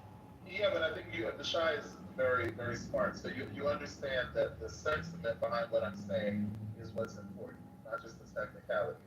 When they're collecting taxpayer money, by definition of our investment and them representing us, of course we get a motherfucking say. Are you serious? We get a say. They're spending our money. Well, if they want to go in there and spend their money, Trump has this whole crypto grip, and everybody's making money, and he's this big, businessman. Don't spend your fucking money, and then American people shut up. But if you want to spend taxpayer money on this, or the fucking ballroom, or the fucking dirty ass, reflection pool with the algae that he has, yeah, we're gonna have to say, and it's not gonna be what you like, Trump. I mean, look, people will definitely make their voices known. Call their congressmen, call their senators, make sure the dispersing agent, knows you're upset about it. Yeah, look, Congress holds the purse. Do exactly what you want. Congress holds the purse, JJ. Call your congressman. I agree, but rage baiting on Clubhouse is fun. I think part of the issue with this, with certain attitudes, is that they don't really understand the complex realities of what certain things mean, right? Not to say that JJ doesn't, but part of the complexity of all of this, I was watching this film earlier. I was talking about about 10 years ago, Russia, China, and Iran were making deals, right? And they were making these weird backdoor deals. And I think this war has been planned for the past 10 years. It's not just something that Trump came into office and started. Maybe he has some other information, I don't know. But it looks as if we start drawing the lines and looking at the weird history of Syria history that's been happening between certain parties over the past 2 decades, then it seems as if part of the war has been planned for quite a while. Well, I'd like to respond succinctly to our friend Shai. I think opposition to this war unifies two groups that hate each other. I think there are a lot of pro-American patriots, people that love America, that are against this war.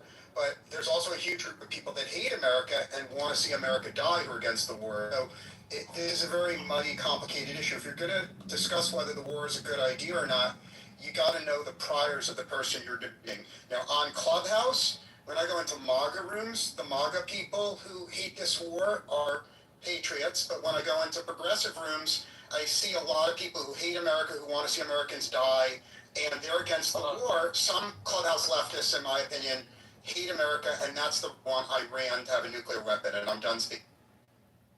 What do you qualify as hate America? Because I just want to be clear, because we do this thing a lot of times where we conflate hate with legitimate, valid, substantial criticism for something.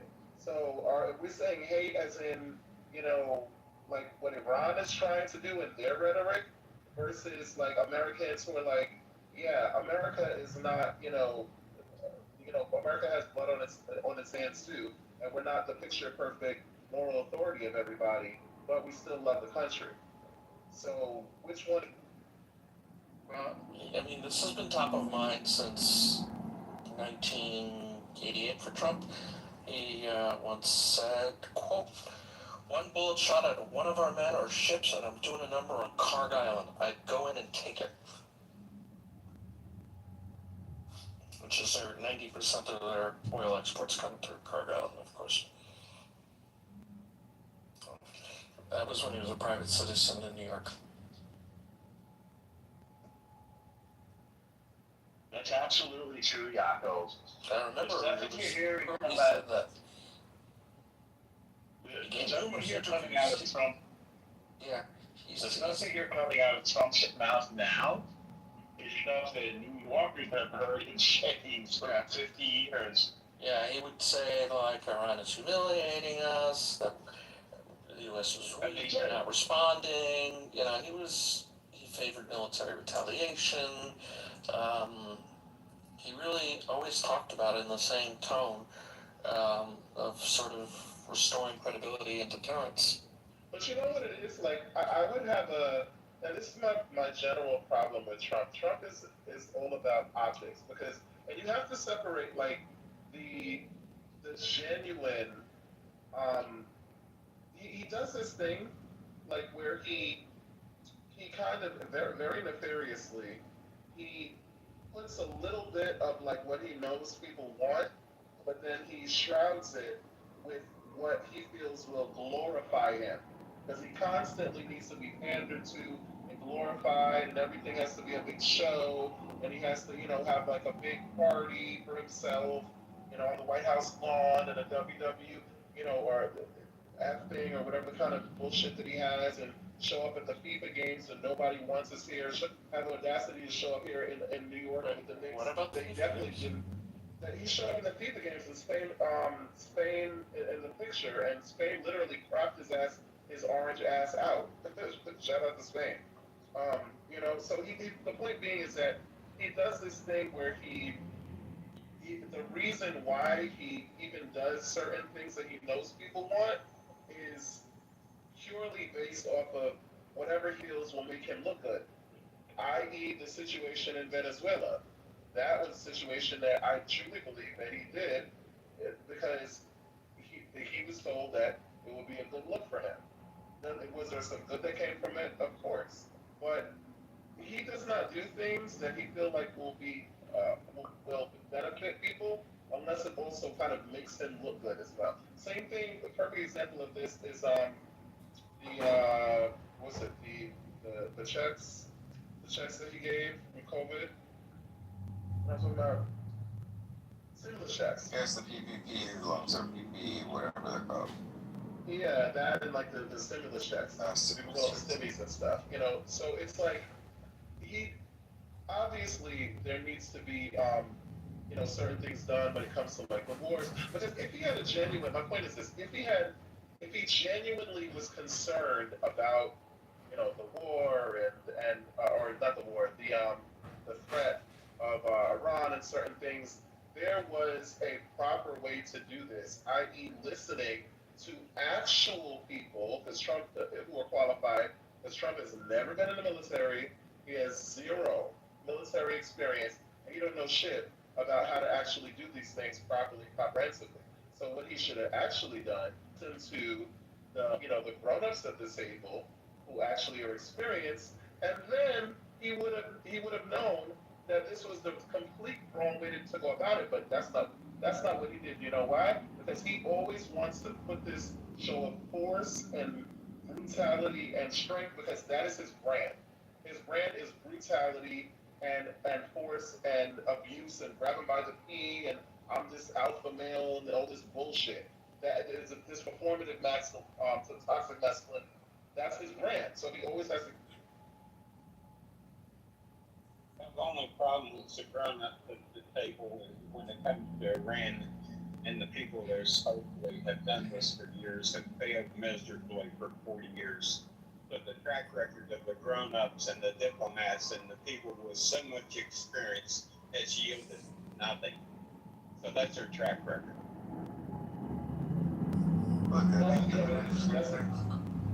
That's just like a weird. That's kind of a weird thing to say because he's the commander in chief. He wasn't the commander in chief then. So if he's the commander in chief, then obviously he can galvanize the grown-ups at the table to actually do something. So it doesn't really matter what Biden did or what Biden didn't do or Obama or anybody else. He's in charge now. So my point was use those people and he wants to rename the Department of Defense, the Department of War. You got war. Okay, so then if you want to do, I think it's kind of hard to get your allies to come fight a war with you when you spent the last year and a half tearing the ever living shit out of the main reason that part. you can't really fix. That part. And again, get the people in because they would have told everybody, with every economist, what do you call it? People who are very, very familiar with how money works, the trust, everybody told him these fucking, universal tariffs are stupid. They're not going to yield the results that you want. And they told him and they told him and they told him, and he said, you know what? Yeah, I see that this is like the intelligent, way to go about it, and I'm gonna completely go the opposite direction. Why? Because I can. Because I am King Trump, and that's what I do. Yeah, that's kind of like we allowed imports of steel and aluminum from Asia for decades, and now our steel and aluminum industry is in free because of the trade policies. We allow people to dump aluminum into the country, which in turn puts our ability to produce things for national security we no longer have. We've done the same thing with electronics. That's why we have this thing with China, because the people that was running the fabrication labs that used to be in the United States shipped them all over to Southeast Asia to make them at lower cost. So now what we have a steel industry that's almost non-functional. We have an electronics industry that if there's a burp in the supply chain, we can't even produce a truck. Yeah, that was real good. I mean, that's really, really. So I think that JJ, we know that Trump is a narcissist. Even people that like him knows that he's a narcissist, and tend to give him or hyper focus on him because it's not just him, right? He has an entire team behind him, and I don't think that he's just making these decisions. I think that the people who are sort of governing behind him are also contributing to the decision making for various reasons. I think that someone mentioned about the leftists earlier. I think one of the issues that the left have is the amount of control that America has in the world, and they don't like the fact that America is sort of maintaining global stability. I think is unfair, and that we should stay out of the global business and mind our own business and do whatever. But they don't really understand that if America weren't doing what it was doing, then most of the rest of the world would just be in fire all the time. And it seems as if it is, if you watch the news, but the reality of it is it was a lot worse before like the world to create stability. China, it's not just the left thing, because I've literally heard that a lot of people, a lot of actually staunch former Trump supporters right with him on this issue, because especially like this America First, Marjorie Taylor Greene, I don't know, like y'all know better than me. That's not my people. Oh, they want isolationism for sure. Exactly. They want to let the world sort out their own issues. Yeah. Exactly. So I really want to be careful about, because I know that people left, and I'm not saying everyone's very, what is it? Real quick, there's a contradiction in there. There's a contradiction in there because does America playing world police like advance the empire and allow us to steal and exploit from poor brown countries of the global south? Or does America's world police function like a charity where we are helping the brown people of the global south way more than we're getting any economic benefit towards American citizens at home? It's a differing empire. It's usually, at least at the state level, not an empire of extraction. The businesses are empires of extraction themselves. But at the U.S. governmental level, no, we don't do that usually. We flood the area with non-governmental organizations, oftentimes. Right, but those NGOs, right, they enrich shareholders, right? They enjoy the protection of the United States legal system and United States military, right, back at home. But they don't actually, they're not extractive of resources in the same way that the British were in India. No, they're not. I think you could still find ways in which America's empire extracts out of other people. I think that's probably true because all empires do that. The extraction may look a little bit different, but it's probably there. Well, it that's a extracts out of characteristic the of American empires. people and then goes and gives the global I'm saying not just out of the American American public. I'm saying